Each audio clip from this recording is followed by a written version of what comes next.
नमस्कार दोस्तों, स्वागत है आपका हमारी इस पॉलिटी कंप्लीट मास्टर सीरीज में। यह सीरीज आज से स्टार्ट हो रही है। इस सीरीज में हम आपको इंडियन पॉलिटी को बिल्कुल अलग तरीके से पढ़ाने वाले हैं, जहां आपको सिर्फ थ्योरी नहीं बल्कि एमसीक्यू प्लस थ्योरी का पूरा कॉम्बिनेशन मिलेगा और हम इसमें बेसिक से एडवांस लेवल तक चीजों को कवर करेंगे। यानी कि पॉलिटी का एक ऐसा रिवीजन जो आपको कहीं और नहीं मिलेगा। सबसे खास बात यह है कि इसमें हम टोटल 50,000 क्वेश्चन, ठीक है, 50,000 क्वेश्चन को हम कवर करेंगे और सबको अच्छे से समझेंगे, ठीक है। यानी कि हम इसमें कॉन्सेप्ट को समझेंगे बहुत अच्छे से और हर टॉपिक के इंपॉर्टेंट एमसीक्यू प्लस पीवाईक्यू की प्रैक्टिस करेंगे। एंड ये सीरीज किन किन एग्जाम के लिए है ये आपको जरूर जानना चाहिए। तो आप यूपीएससी का जो प्रीलिम्स है उसके लिए ले सकते हैं, आप यूपीपीएससी यानी स्टेट पीसीएस का भी, किसी भी स्टेट का हो सकता है वो, ठीक है।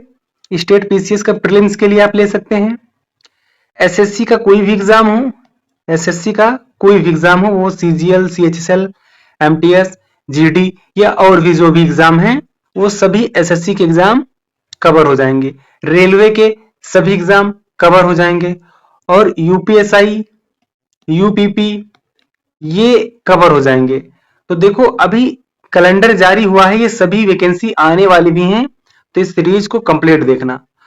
अगर आप पॉलिटी को जीरो से स्ट्रॉन्ग करना चाहते हैं या फिर आप रिवीजन करके अपना स्कोर बूस्ट करना चाहते हैं तो ये सीरीज जरूर आपके लिए फायदेमंद या परफेक्ट है। ये मैं कहूंगा ये सीरीज आपके लिए परफेक्ट है, इसलिए इस प्लेलिस्ट को फॉलो कर लेना। इसकी प्लेलिस्ट मैंने बना दी है, इस प्लेलिस्ट को फॉलो करें और इससे रेगुलर प्रैक्टिस करें और कंसिस्टेंसी बनाए रखें। तो चलिए शुरू करते हैं आज की क्लास और आप पहले क्वेश्चन का आंसर हमें बताएं, ठीक है।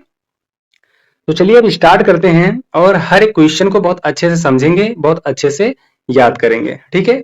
वीडियो को कंप्लीट देखना है और चैनल का भी सपोर्ट करना है, क्योंकि मैं काफी टाइम से मेहनत कर रहा हूं लेकिन अभी चैनल पे कोई ज्यादा सपोर्ट हमें देखने को नहीं मिला है। तो मैं इस बार ये बिल्कुल फ्री सीरीज करा रहा हूं जो कि सभी एग्जाम के लिए इंपॉर्टेंट है। तो चलिए पहला क्वेश्चन है और आज के बाद इस सीरीज के बारे में हम बात नहीं करेंगे, सिर्फ क्वेश्चन की बात करेंगे। चलिए पहला क्वेश्चन देखते हैं। क्वेश्चन नंबर 1, भारत में आने वाले यूरोपीय व्यापारियों में सबसे पहले कौन आया था, ठीक है। ये ऐतिहासिक पृष्ठभूमि से क्वेश्चन है, ठीक है। कहां से? ऐतिहासिक पृष्ठभूमि से। तो हम छोटे छोटे टॉपिक को बहुत अच्छे से कवर करते हुए एक बड़ा टॉपिक को कवर कर लेंगे, ठीक है। इसी प्रकार से एक चैप्टर खत्म करेंगे। तो भारत में आने वाले यूरोपीय व्यापारियों में सबसे पहले कौन आया था? तो आपको अच्छे से पता है सबसे पहले कौन आया था। तो आप कहेंगे जो सबसे पहले आया था वो वास्को डी गामा था। कौन था? Vasco the gamma. Vasco the gamma, ये आप सभी को अच्छे से पता होगा। तो ये कब आया था? तो आप कहेंगे 1498 में आया था। कब आया था? 1498 में आया था। ये कहां पहुंचा था? तो आप कहेंगे कालीकट, ठीक है। कालीकट ये पहुंचा था, जो आज का क्या है? आज का केरल है। क्या है? तो आप कहेंगे आज का केरल है। इतनी बात आप सबको पता होगी पहले से अगर आपने पढ़ा है, ठीक है। तो ये वास्को द गामा जो है ये क्या है? ये पुर्तगाली है। क्या है? पुर्तगाली है। तो सबसे पहले यही आया था 1498 में, इसलिए आपका ऑप्शन क्या है? ऑप्शन सी राइट है। सबसे पहले कौन आया था? पुर्तगाली आए थे। अब क्वेश्चन बन सकता है इसके बाद कौन आया था? तो आप याद रखना दूसरा नंबर किसका है? डच का। दूसरे नंबर पे कौन है? तो आप कहेंगे डच आए थे। क्वेश्चन तीसरा बनेगा इससे कि तीसरे नंबर पे कौन आया? तो आप क्या बताएंगे? अंग्रेज आए थे, ठीक है। लास्ट में फ्रांसीसी आए थे जो कि 4 नंबर, ठीक है। ये 3 नंबर और ये 4 नंबर और ये फर्स्ट 1 नंबर पे। तो इतना आपको अच्छे से पता हो गया होगा कि सबसे पहले कौन आया और सबसे बाद में कौन आया, ठीक है। चलें अब क्वेश्चन नंबर हम अगला देखते हैं। अंग्रेजों की ईस्ट इंडिया कंपनी की स्थापना किस वर्ष हुई थी? जो अंग्रेजों की ईस्ट इंडिया कंपनी है इसकी स्थापना किस वर्ष हुई थी? तो आप सभी को पता है वो दिन क्या था? तो आप कहेंगे वो 31 दिसंबर था। ठीक है, क्या था? 31 दिसंबर 1600। ठीक है, ये डेट था। यानी आपका ऑप्शन बी क्या है? बिल्कुल राइट आंसर है। ठीक है, अब इसको थोड़ा समझते हैं कि 31 दिसंबर 1600 में इंग्लैंड की जो महारानी है, ठीक है, कहाँ की? आप कहेंगे इंग्लैंड की महारानी एलिजा प्रथम थी जो। ठीक है, तो इसको हम कहेंगे इंग्लैंड की महारानी, इंग्लैंड की महारानी एलिजा प्रथम, एलिजा प्रथम। इन्हीं के द्वारा क्या किया गया? इनके द्वारा चार्टर देकर इसकी स्थापना की गई थी। ठीक है, चार्टर देकर की गई थी, देकर की गई थी। ठीक है, ये आपको समझ में आ गया होगा। इसके पीछे का कॉन्सेप्ट क्या है? तो आप कहेंगे कि 31 दिसंबर 1600 में इंग्लैंड की जो महारानी थी, कौन? एलिजा प्रथम। ठीक है, कौन? एलिजा प्रथम। इन्हीं के द्वारा चार्टर देकर इसकी स्थापना की गई थी। किसकी? तो ईस्ट इंडिया कंपनी की। ठीक है, ये चीज हमेशा याद रखना। तो आपका ऑप्शन बी क्या है? बिल्कुल राइट है। ठीक है, चलो अगला क्वेश्चन देखते हैं। क्वेश्चन नंबर 3 की बात करें, भारत में अंग्रेजों का प्रारंभिक उद्देश्य क्या था? तो जो इनका प्रारंभिक उद्देश्य था, ऑप्शन आप बता पाएंगे क्या था? व्यापार करना था। ठीक है, इनका प्रारंभिक जो उद्देश्य था वो व्यापार करना था। ठीक है, अगला क्वेश्चन, क्वेश्चन नंबर 4 में कह रहा है कि निम्नलिखित में से कौन सा युद्ध अंग्रेजों की राजनीतिक सत्ता की शुरुआत का कारण बना? ठीक है, यानी वो कौन सा युद्ध है इन निम्नलिखित में से जो अंग्रेजों की राजनीतिक सत्ता है उसका शुरुआत का कारण बना, यानी उसकी शुरुआत करने का क्या बना? कारण बना था। तो आप सभी को पता होना चाहिए ऑप्शन बी, प्लासी का युद्ध। ठीक है, कौन सा युद्ध? प्लासी का युद्ध।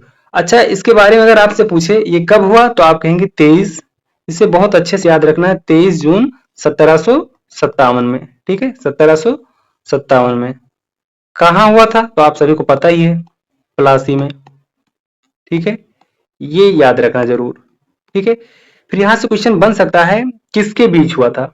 बीच। तो ये याद रखना हमेशा कि अंग्रेज एक साइड कौन थे? तो आप कहेंगे एक साइड अंग्रेज थे और दूसरे साइड कौन थे?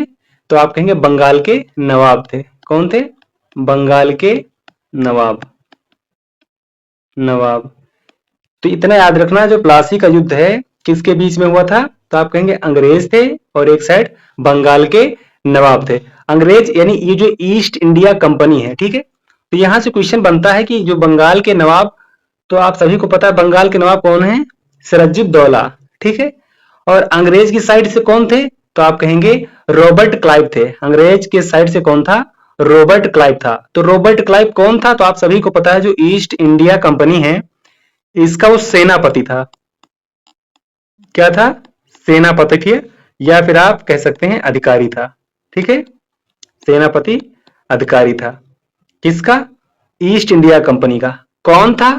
तो आप कहेंगे रॉबर्ट क्लाइव। ठीक है, यानी रॉबर्ट क्लाइव इधर से नेतृत्व कर रहा था इस युद्ध में। ठीक है, आप याद रखना रॉबर्ट क्लाइव। ठीक है, और इधर से बंगाल के नवाब कर रहे थे। कौन थे? तो आपको बताया मैंने, सिराजुद्दौला। ठीक है, यहाँ पे नाम लिखते हैं एक बार और अच्छे से याद रखना है, सिराजुद्दौला। ठीक है, ये चीज अच्छे से ध्यान में रखना। अब यहाँ थोड़ा इसके बारे में जान लेते हैं, बक्सर का जो युद्ध हुआ था ये भी इंपॉर्टेंट है। ठीक है, तो बक्सर का युद्ध जो है वो 22 अक्टूबर 1764 को हुआ था। कब हुआ था? 22 अक्टूबर 1764 को हुआ था। ये चीज याद रखना हमेशा। ठीक है, कब हुआ था? 22 अक्टूबर 1764 को हुआ था। कहाँ हुआ था? तो जो आज का बिहार है यहाँ पे हुआ था। कहाँ पे? आज का जो बिहार है यहाँ पे हुआ था। ठीक है, ये चीज याद रखना अच्छे से। अब यहां से क्वेश्चन ये बनेगा, अच्छा ये किसके बीच में हुआ था? यहां भी पूछा जाएगा, तो आपको बताना है कि जो अंग्रेज थे, ठीक है, कौन थे? यहां पे लिख देते हैं हम, अंग्रेज। अंग्रेजों और कौन था? एक साइड अंग्रेज थे, दूसरे साइड कौन था? तो आप कहेंगे जो भारतीय शासक थे उनका गठबंधन था, यानी भारतीय शासकों का गठबंधन। यानी भारत की जो शासक है इनके साइड से नेतृत्व करने वाले 3 लोग थे। कौन कौन थे? तो आप कहेंगे एक थे बंगाल के नवाब मीर कासिम, और एक थे सिराजुद्दौला। जो अवध के नवाब थे, ठीक है। एक थे शाह आलम जो सेकंड थे, ये मुगल सम्राट थे, ठीक है। ये किधर से थे? तो भारतीयों की तरफ से थे, इंडिया की तरफ से थे, ठीक है, इंडियन की तरफ से। और अंग्रेज के साइड से एक थे, कौन थे वो? जो अंग्रेज की साइड से नेतृत्व कर रहे थे उनका नाम था हेक्टर मुनरो, ठीक है। क्या नाम था? Hector Munro. इस चीज को याद रखना बहुत अच्छे से। अब यहाँ क्वेश्चन बनेगा कि ये जो युद्ध हुआ था, ये बक्सर का युद्ध, ये किस कारण से हुआ था? तो देखो, इसका युद्ध होने का जो कारण था वो अंग्रेजों की बढ़ती ताकत जो थी उसके कारण से ये युद्ध हुआ था। दूसरा जो था वो व्यापारिक अधिकार को लेकर के विवाद हुआ था, ठीक है। तो ये कुछ कारण थे, इसलिए ये युद्ध हुआ था, इस चीज को याद रखना। इस युद्ध में जो निर्णय आया था उसमें इंडियन हारे थे, ठीक है, यानी अंग्रेज की क्या हो गई थी? जीत हो गई थी, ठीक है। ये चीज हमेशा याद रखना। और इसी जीत के बाद भारत पर नियंत्रण और मजबूत हो गया था, ठीक है। तो ये बक्सर का युद्ध हमेशा याद रखना, काफी इंपॉर्टेंट है। इंडियन की तरफ से कौन? 3 लोग नेतृत्व कर रहे थे, अंग्रेजों की तरफ से एक, जिसका नाम था हेक्टर मुनरो, ठीक है। तो ये चीज अच्छे से याद रखना। अब अगला क्वेश्चन जो पानीपत का युद्ध है, तो पानीपत का युद्ध काफी इंपॉर्टेंट है, ठीक है, ये एग्जाम में बन सकता है। तो देखो, पानीपत का जो युद्ध है, 3 प्रमुख पानीपत के युद्ध हुए थे। कितने? 3 युद्ध हुए थे, आप सभी को पता है। तो मैं ऐसे लिखता हूं, आपको याद रखना। फर्स्ट के बारे में पूछे कब हुआ था, तो आप बताएंगे 1526 में, ठीक है।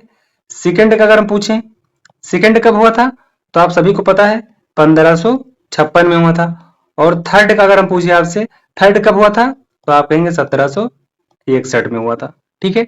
यहां से क्वेश्चन बन सकता है कि जो पहला हुआ था ये किसके किसके बीच में हुआ था, ठीक है, ये जरूर याद रखना है। दूसरा जो है ये, और तीसरा ये, इसमें भी बताना है किसके बीच में हुआ था, ठीक है। जो 1526 का युद्ध हुआ था ये अकबर और हेमू के बीच में हुआ था। किसके? अकबर और हेमू के बीच में, इतना याद रखना। अकबर और हेमू के बीच में हुआ था। और इसमें किसकी जीत हुई थी, तो आपको ये याद रखना, इसमें जीत हुई थी अकबर की। और 1526 में किसके बीच में हुआ, ये आपके लिए होमवर्क है, ठीक है, इसके बारे में आपको बताना है। और जो थर्ड हुआ था 1761 में, ये किसके बीच में हुआ था, तो आप कहेंगे ये अहमद शाह अब्दाली के बीच में हुआ था। किसके? अहमद शाह अब्दाली के बीच में, ठीक है। अहमद शाह अब्दाली और मराठा सेन के बीच में हुआ था। किसके? मराठा सेन। यानी एक साइड कौन थे? अहमद शाह अब्दाली थे, और दूसरी साइड मराठा सेन थे, ठीक है। तो इसमें जीत किसकी हुई थी, क्वेश्चन ये पूछा जाएगा तो आप कहेंगे अब्दाली की जीत हुई थी, ठीक है। किसकी जीत हुई, तो आप कहेंगे अब्दाली की जीत हुई थी, ठीक है। ये जो चौथा ऑप्शन है कर्नाटक का युद्ध, तो कर्नाटक का युद्ध भी कितने? 3 हुए थे, ठीक है, इसको भी याद रखेंगे। पहले युद्ध की बात करते हैं, यानी फर्स्ट। फर्स्ट कब हुआ था, तो आप याद रखना 1746 से 1748 के बीच में हुआ था, ठीक है। किसके बीच में हुआ था, ये चीज जरूर याद रखनी है।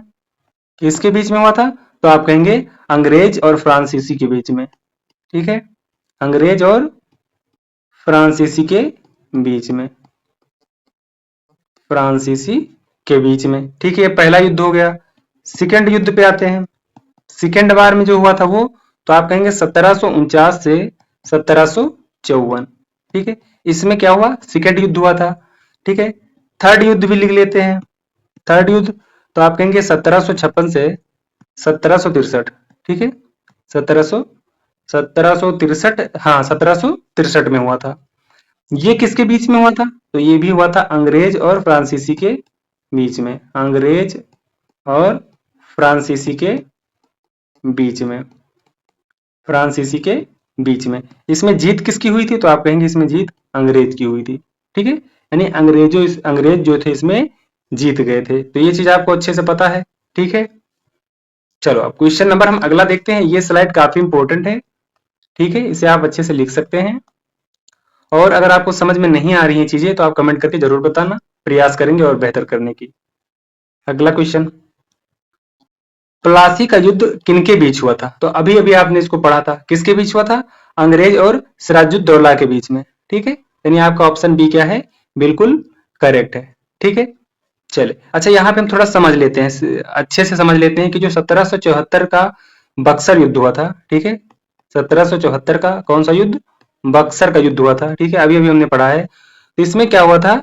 इसमें तीन शक्तियां, ठीक है, अंग्रेजों के खिलाफ थी, तीन शक्तियां अंग्रेजों के खिलाफ थी। उस स्लाइड में जगह नहीं थी तो यहाँ पे समझ लेते हैं।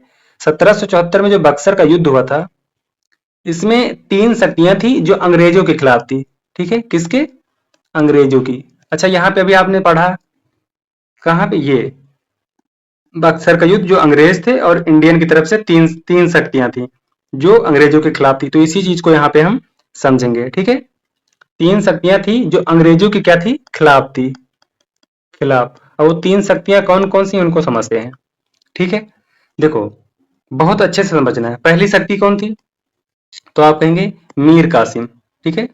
कौन थे? मीर कासिम, मीर कासिम। ये कौन थे? तो आपको पता होना चाहिए, बंगाल के नवाब हैं, ठीक है।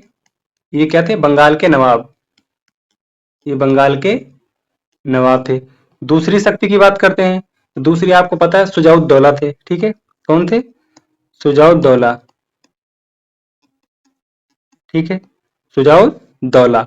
ये क्या थे? तो इनको भी याद रखना, ये अवध के नवाब थे। कहाँ के थे? अवध के। तो ये एक एक नाम काफी इंपॉर्टेंट, याद जरूर रखना और सपोर्ट अपना जरूर करना हमें, चैनल को आगे ग्रो करने के लिए। दूसरा हो गया। तीसरा कौन थे? तो आपको अभी हमने बताया शाह आलम सेकंड, ठीक है। कौन थे? शाह आलम सेकंड। अब इनके बारे में क्या बताया? तो ये मुगल सम्राट थे, ठीक है। हमने सोचा ये आपको होमवर्क थे, लेकिन ठीक है मैंने बता दी। कौन थे? मुगल सम्राट थे। तो देखो आपने यहाँ पे अच्छे से इसको समझ लिया और याद भी रखना अच्छे से कि बक्सर का युद्ध में जितने भी इंपॉर्टेंट फैक्ट थे और थ्योरी वो मैंने आपको समझा दिया है। अब आगे चलते हैं। बक्सर के युद्ध 1764 में अंग्रेजों के विरोध में कौन था? अब देखो आपका क्वेश्चन इसी स्लाइड से बन गया है। यहाँ पे मैंने जो आपको एक्सप्लेन किया है वहीं से ये क्वेश्चन बन गया जो आप टिक कर सकते हैं, और ये भी क्वेश्चन है, ये भी यहीं से आंसर मिल जाएगा कि बक्सर के युद्ध में 1764 में अंग्रेजों के विरोध में कौन था। तो आपको पता है मीर कासिम अंग्रेजों के विरोध में था, सुजाउद्दौला भी अंग्रेजों के विरोध में था, और इसमें शाह आलम द्वितीय भी था। कौन था? शाह आलम द्वितीय भी था। यानी ऑप्शन आपका सी सही है, क्योंकि इसमें मीर कासिम भी है, सुजाउद्दौला और शाह आलम द्वितीय भी है। यानी ये आपका नहीं होगा, ठीक है। केवल मीर कासिम, केवल सुजाउद्दौला नहीं है, ठीक है। ये ऑप्शन दोनों सेम हो गया। अच्छा यहाँ पे सी लिखा, वहां सू लिखा है, ठीक है, ये भी गलत है। तो आपका ऑप्शन सी करेक्ट है, क्योंकि इसमें मीर कासिम, सुजाउद्दौला और शाह आलम द्वितीय है। यही तीन शक्तियां थी जो अंग्रेजों के खिलाफ थी, ठीक है। अगला क्वेश्चन। ईस्ट इंडिया कंपनी को दीवानी अधिकार किस क्षेत्र में प्राप्त हुए थे? ठीक है, ईस्ट इंडिया कंपनी दीवानी अधिकार किस क्षेत्र में प्राप्त हुए थे? काफी इंपॉर्टेंट क्वेश्चन है, तो आपको इसको अच्छे से याद रखना है। क्या है वो? बंगाल, बिहार, उड़ीसा। याद रखना, ऑप्शन पहला क्या है इसका? करेक्ट है। क्या है ये? बंगाल, बिहार और उड़ीसा। अच्छा ये क्वेश्चन पीवाईक्यू है, याद रखना, और ये बहुत बार पूछा गया क्वेश्चन है ये, ठीक है। और यहां तक ये पीसीएस में पूछा गया क्वेश्चन है, ठीक है। अब अगला क्वेश्चन देखते हैं। दीवानी अधिकार का अर्थ क्या था? यानी जो दीवानी अधिकार है इसका अर्थ क्या था? तो जो दीवानी अधिकार है इसका अर्थ होता है राजस्व वसूली का अधिकार, ठीक है। इसे क्या कहेंगे हम कहेंगे राजस्व, ठीक है। इसको सही लिखते हैं, राजस्व। यहां पे लिखा ऑप्शन सी राइट है, राजस्व वसूली का अधिकार। तो ये याद रखना दीवानी अधिकार का अर्थ क्या होता है, ठीक है, ये जरूर याद रखना। तो आपका ऑप्शन सी बिल्कुल सही है। अगला क्वेश्चन। द्वैध शासन की व्यवस्था किस क्षेत्र में लागू हुई थी? द्वैध शासन, इस चीज को याद रखना, ठीक है। द्वैध शासन की व्यवस्था जो है वो किस क्षेत्र में लागू हुई थी? तो आपको बहुत अच्छे से पता होना चाहिए कि इसे 1765 में, पहले याद करेंगे हम यहाँ पे कि ये जो द्वैध शासन है इसको लागू किसने किया था। तो 1765 में किसने लागू किया था? आप कहेंगे रॉबर्ट क्लाइव ने, ठीक है। कौन किया था? रॉबर्ट क्लाइव ने। इसने ये व्यवस्था शुरू किया। क्या हुआ? इसने ये व्यवस्था शुरू किया। ठीक है, तो ये कहां पे हुआ था आपको ये भी याद रखना है। पहला बंगाल में शुरू किया था, ठीक है। दूसरा बिहार में शुरू किया, ठीक है।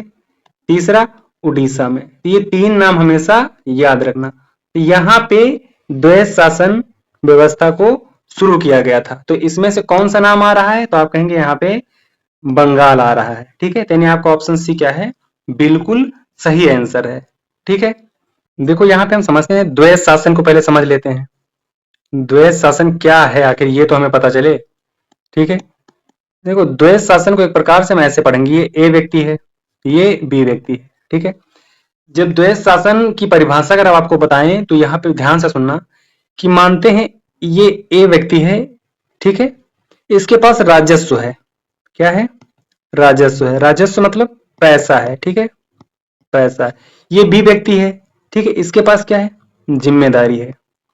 क्या है? जिम्मेदारी है, ठीक है। तो इस द्वैध शासन में यही चीज हुई कि जिसके पास पैसा है वो जिम्मेदारी नहीं ले रहा है, ठीक है।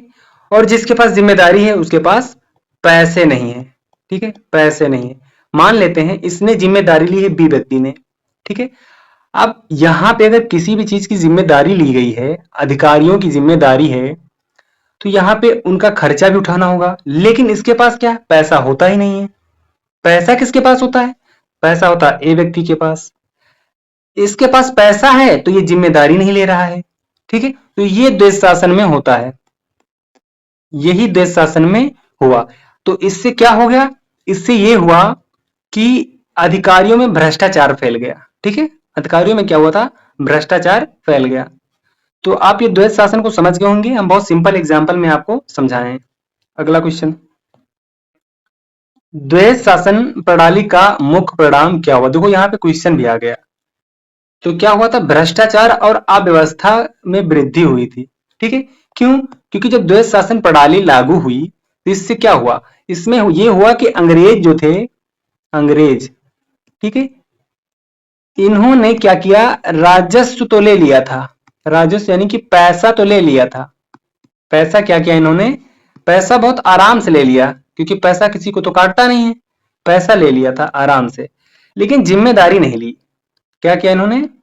ये जो अंग्रेज थे इन्होंने पैसा लिया लेकिन जिम्मेदारी नहीं ली, ठीक है। इससे क्या हो गया? इससे अधिकारियों में भ्रष्टाचार फैला, ठीक है। क्या हुआ? अधिकारियों में भ्रष्टाचार फैला। अब आखिर आप भी यहाँ पे सोच रहे होंगे, जब आपके पास पैसा है लेकिन इनकी जिम्मेदारी आपके पास नहीं है तो ये भ्रष्ट अधिकारी तो बनेंगे ही। तो इसी रीजन से अधिकारियों में क्या हुआ? भ्रष्टाचार फैल गया। आप कहेंगे भ्रष्टाचार फैल गया, ठीक है। फिर यहाँ पे पॉइंट और याद रखना इसी में कि 1770 का भयानक अकाल पड़ा था। 1770 में क्या हुआ? भयानक अकाल पड़ा था। भयानक अकाल पड़ा था, अकाल पड़ा। तो यहाँ पे क्या हुआ? बहुत सारे लोग क्या हुआ? मारे गए। कितने लोग? बहुत सारे लोग, हम यहाँ पे लाखों कह सकते हैं, ठीक है। लाखों लोग मारे गए, या फिर आप यहाँ पे लिख सकते हैं बहुत सारे लोग यहाँ पे मारे गए थे, ठीक है। कितने लोग? तो आप कहेंगे बहुत सारे लोग मारे गए थे। बहुत सारे लोग मारे गए, ठीक है। अभी टोटल 10 क्वेश्चन आपके हो गए, लेकिन यहाँ पे आपने कम से कम 50 क्वेश्चनों को सीखा है, ठीक है। अब देखो यहाँ पे एक चीज समझना, अब हम अगला जो टॉपिक है वो हम 1773 का एक्ट पढ़ेंगे, ठीक है। 1773 का एक्ट पढ़ेंगे। यहां से भी 10 क्वेश्चन अच्छे से पढ़ेंगे, जिसका आंसर आपको देना है। बहुत अच्छे से हम टॉपिक को पढ़ेंगे। पहला क्वेश्चन, रेगुलेटिंग एक्ट 1773 का मुख्य उद्देश्य क्या था? तो जो रेगुलेटिंग एक्ट है 1773, आपको पता है ईस्ट इंडिया कंपनी की कमियों को सुधारने के लिए लाया गया था, ठीक है।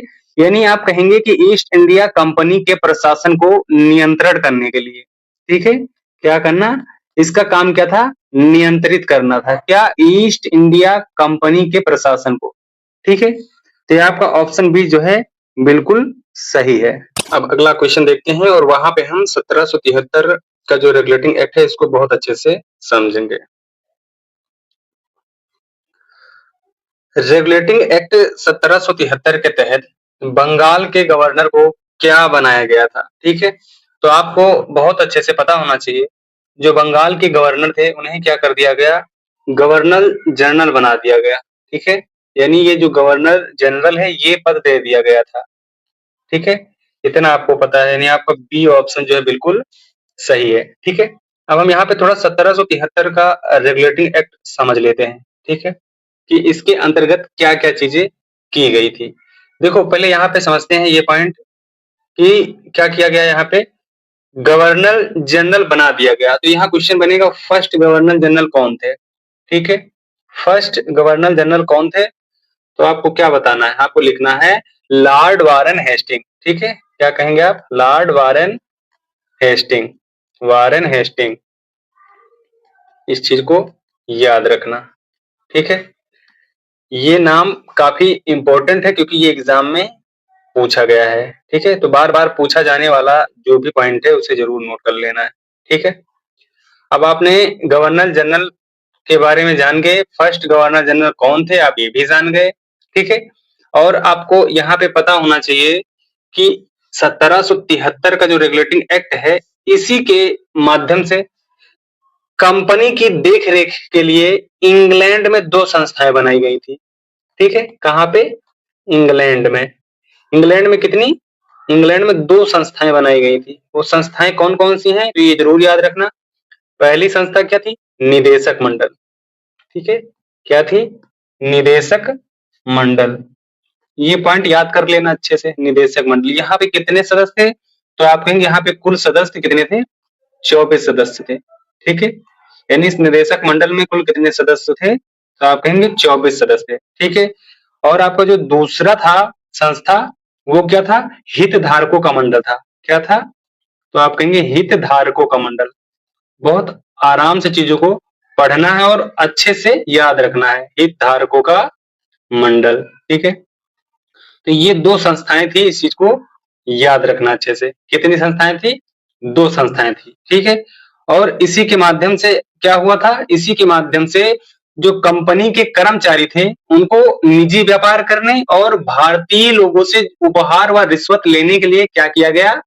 प्रतिबंधित कर दिया गया। ठीक है, यानी आप यहाँ शॉर्ट में लिख सकते हैं रिश्वत लेना, ठीक है, उपहार लेना, रिश्वत लेना, उपहार लेना, ठीक है, और निजी व्यापार, और निजी व्यापार, इस पर क्या किया गया? इसको प्रतिबंधित कर दिया गया था। ठीक है, क्या किया गया? प्रतिबंधित कर दिया गया था। इस चीज को याद रखना है शॉर्ट में। ठीक है, अब इतने पॉइंट यहां से याद रखना, आगे सवाल में हम और यहां से पॉइंट क्लियर करेंगे। चलो अगला क्वेश्चन देखते हैं। 3 की बात करते हैं। रेगुलेटिंग एक्ट 1773 के तहत पहला गवर्नर जनरल कौन बना था? पहला गवर्नर जनरल कौन बना था? आपको पता है, वारेन हेस्टिंग। ठीक है, कौन बना था? वारेन हेस्टिंग बना था। अगला क्वेश्चन देखते हैं। गवर्नर जनरल की सहायता के लिए कितने सदस्यीय परिषद बनाई गई थी?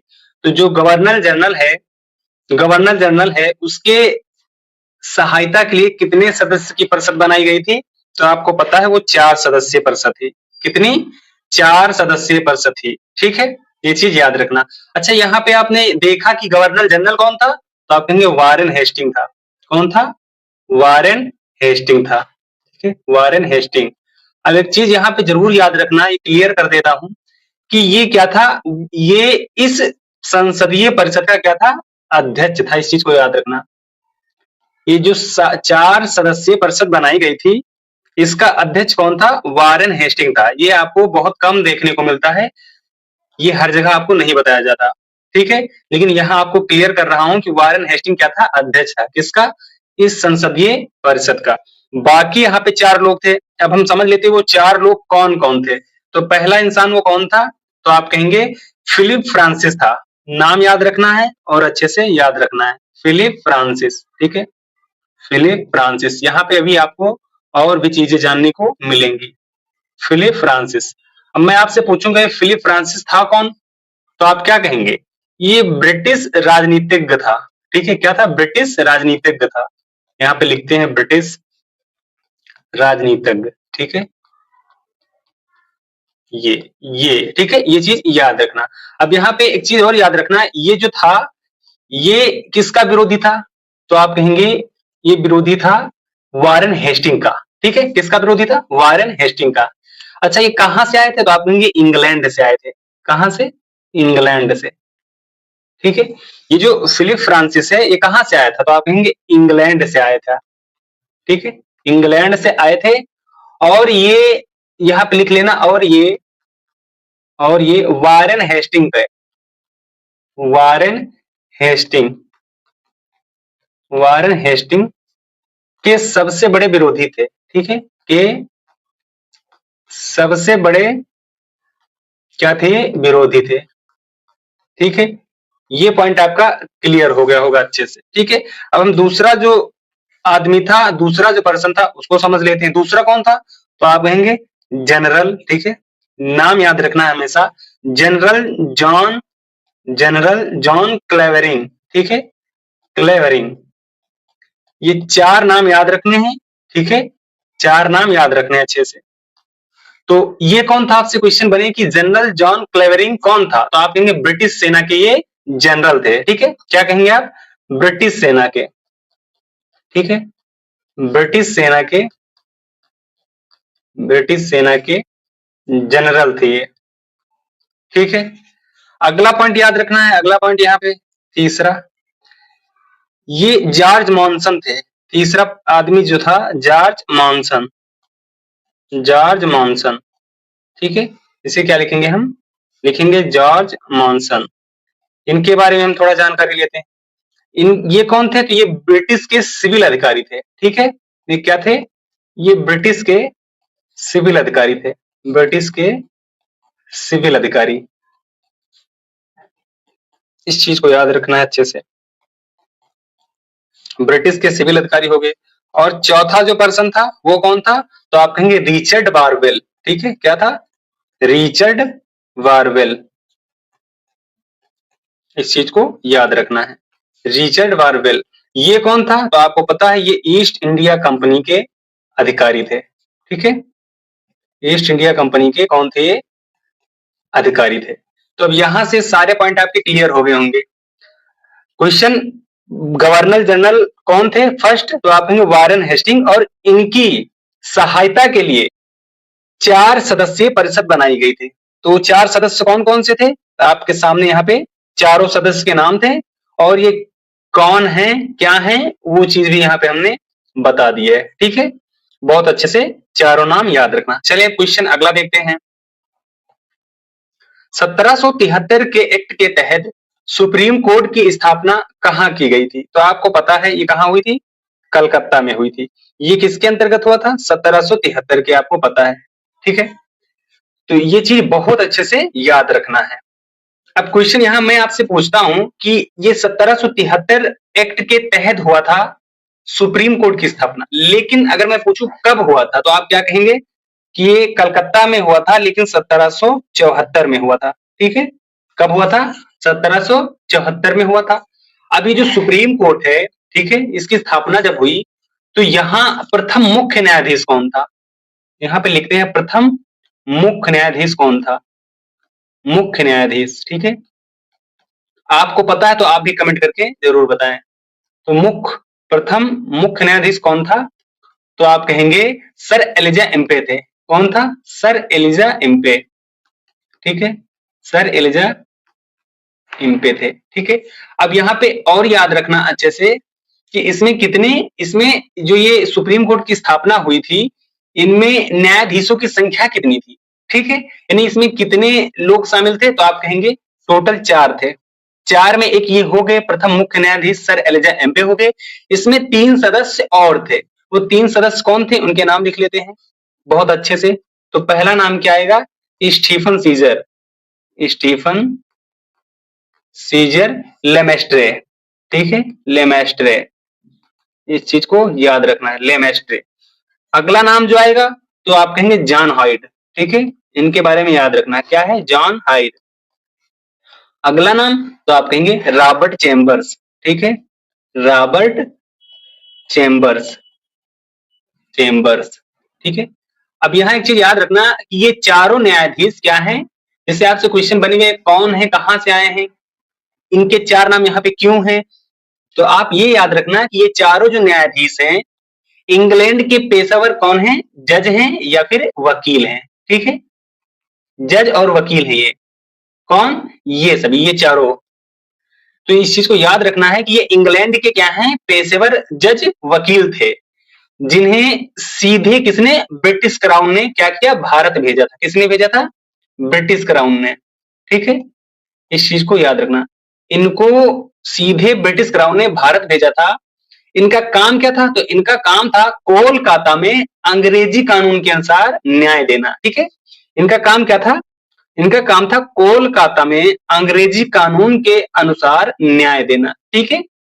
अब एक चीज यहां याद कर लेना नोट करके, ठीक है, आपको ये तो पता ही गए चारों कौन थे, इसको ब्रिटिश क्राउन ने भेजा था, ठीक है। किस लिए भेजा था, तो आपको पता है, इनको इसलिए भेजा था कि कोलकाता में अंग्रेजी कानून के अनुसार न्याय दें, ठीक है।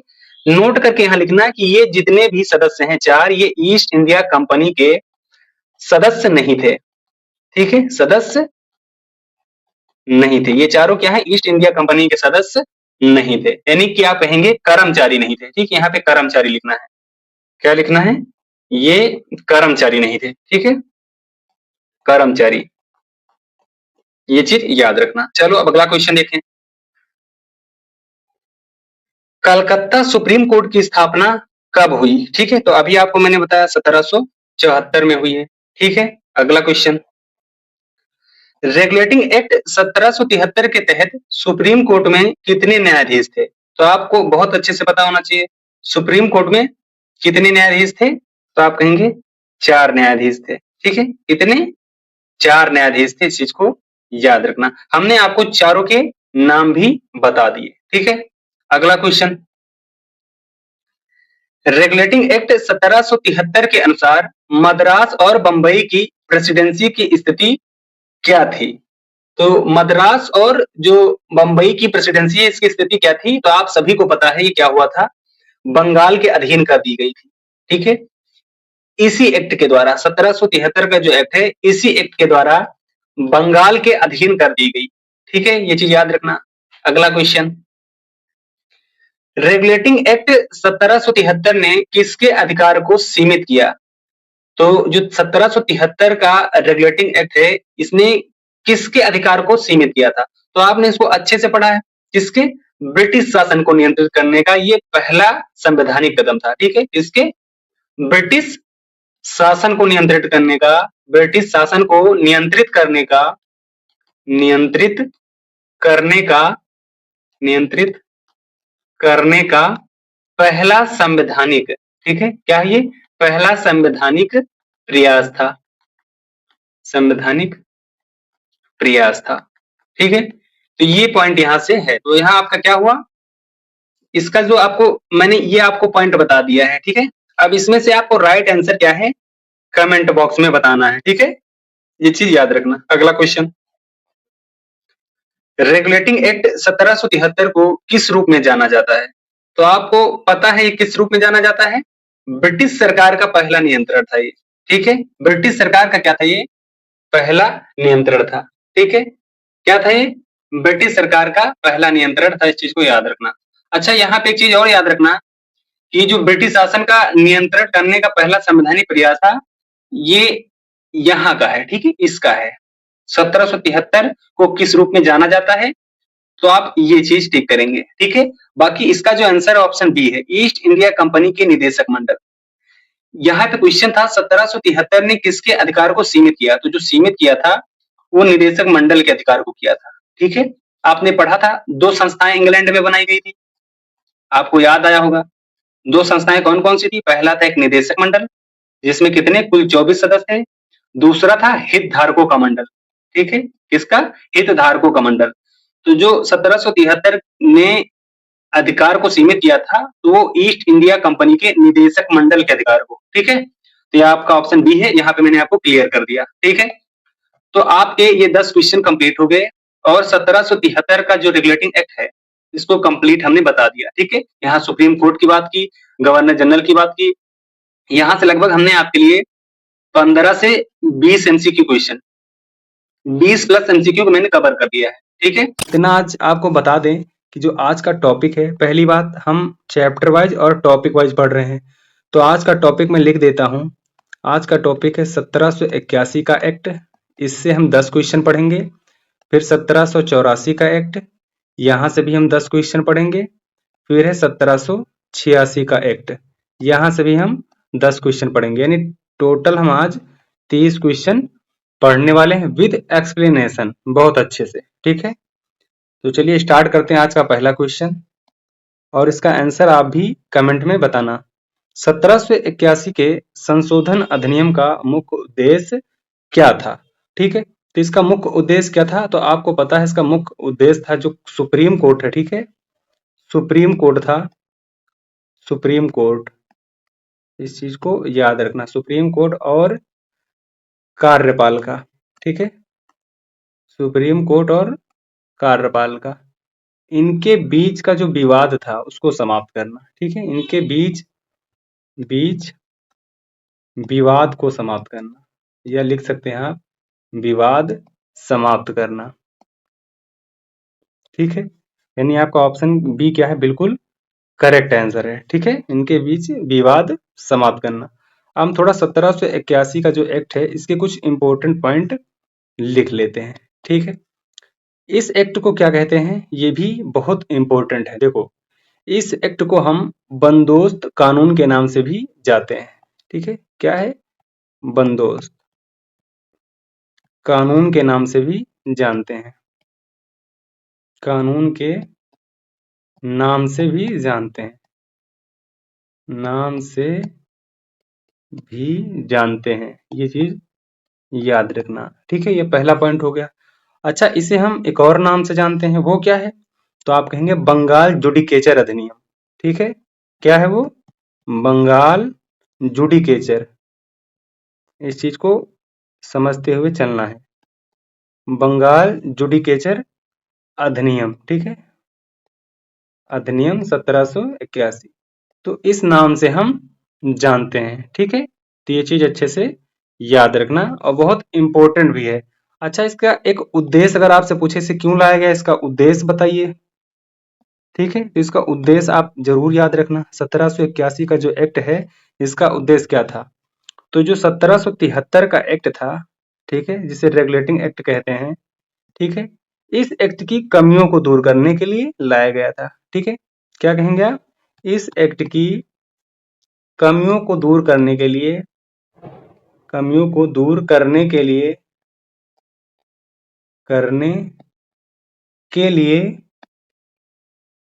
कमियों को दूर करने के लिए लाया गया था। ठीक है, लाया गया था, इस चीज को याद रखना। ठीक है, अच्छा यहाँ पे एक पॉइंट और है, याद रखना, यहीं पे लिख देता हूं। ठीक है, यहीं पे लिख देता हूं, अच्छे से याद रखना। इसके द्वारा ही क्या किया गया? कलकत्ता सरकार, इसके द्वारा, किसके द्वारा? इसी एक्ट के द्वारा कलकत्ता सरकार जो है बंगाल, बिहार एवं उड़ीसा के लिए कानून बना सकती थी। कौन सरकार? कलकत्ता सरकार क्या बना सकती है? कानून, किसके लिए? बंगाल, बंगाल, ठीक है, बिहार, बिहार एवं उड़ीसा के लिए। ठीक है, उड़ीसा के लिए क्या कर सकती थी? कानून बना सकती थी। ठीक है, कानून बना सकती थी, कानून बना सकती थी। कौन? कलकत्ता सरकार, यहाँ पे लिख लेना, कलकत्ता सरकार क्या कर सकती थी? कानून बना सकती थी। किसके लिए? बंगाल, बिहार एवं उड़ीसा के लिए कानून बना सकती थी। ठीक है, ये चीज याद रखना। तो ये 1781 का जो एक्ट है यहाँ पूरी तरह से कंप्लीट हो गया है। इतने ही इसके पॉइंट है। तो ये स्लाइड अगर आपने अच्छे से याद कर लिया, ये स्लाइड, तो आप इस स्लाइड के साथ 1781 का एक्ट याद कर लिए। ठीक है, यहां से क्वेश्चन कोई भी बने यहीं से आएगा। ठीक है, चलिए क्वेश्चन नंबर अगला देखते हैं। 1781 के अधिनियम को किस नाम से जाना जाता है? तो आपको पता है इसको क्या कहा जाता है, यहाँ पे याद रखना। बहुत अच्छे से इसको समझना है क्योंकि ये इम्पोर्टेंट भी है और हम ऑप्शन के अकॉर्डिंग भी बात करेंगे। पहले इसका ऑप्शन क्या है, बी सही है। अमेंडिंग एक्ट भी कहते हैं, ठीक है। कैसा एक्ट है, अमेंडिंग, जिसे हिंदी में क्या कहते हैं, यहाँ पे लिख लेना, हिंदी में क्या कहते हैं, संशोधन अधिनियम कहते हैं, ठीक है। ये कैसा अधिनियम है, संशोधन अधिनियम है, ठीक है। अच्छा, यहाँ पे इसका दूसरा नाम क्या था, तो आपने पढ़ा था बंदोबस्त कानून, ठीक है, बंदोबस्त कानून, बंदोबस्त कानून के नाम से भी, ठीक है। अगला क्या, एक नाम और था जुडिकेचर, ठीक है, जुडिकेचर के नाम से भी जानते हैं, ठीक है।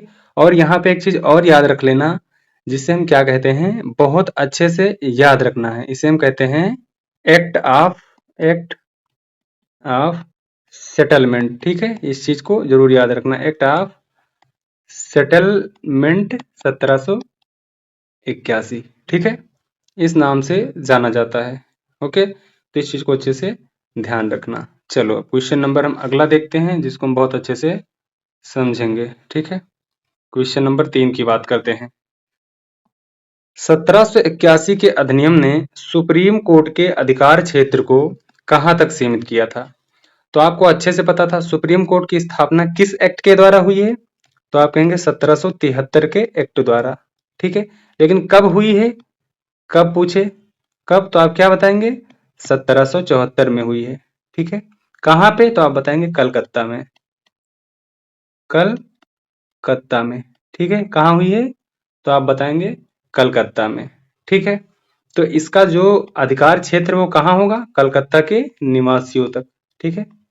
कहाँ होगा, कलकत्ता के निवासियों में, ठीक है, कलकत्ता के निवासियों, इसका अधिकार क्षेत्र कहाँ होगा, तो आप कहेंगे कलकत्ता के निवासियों, ठीक है।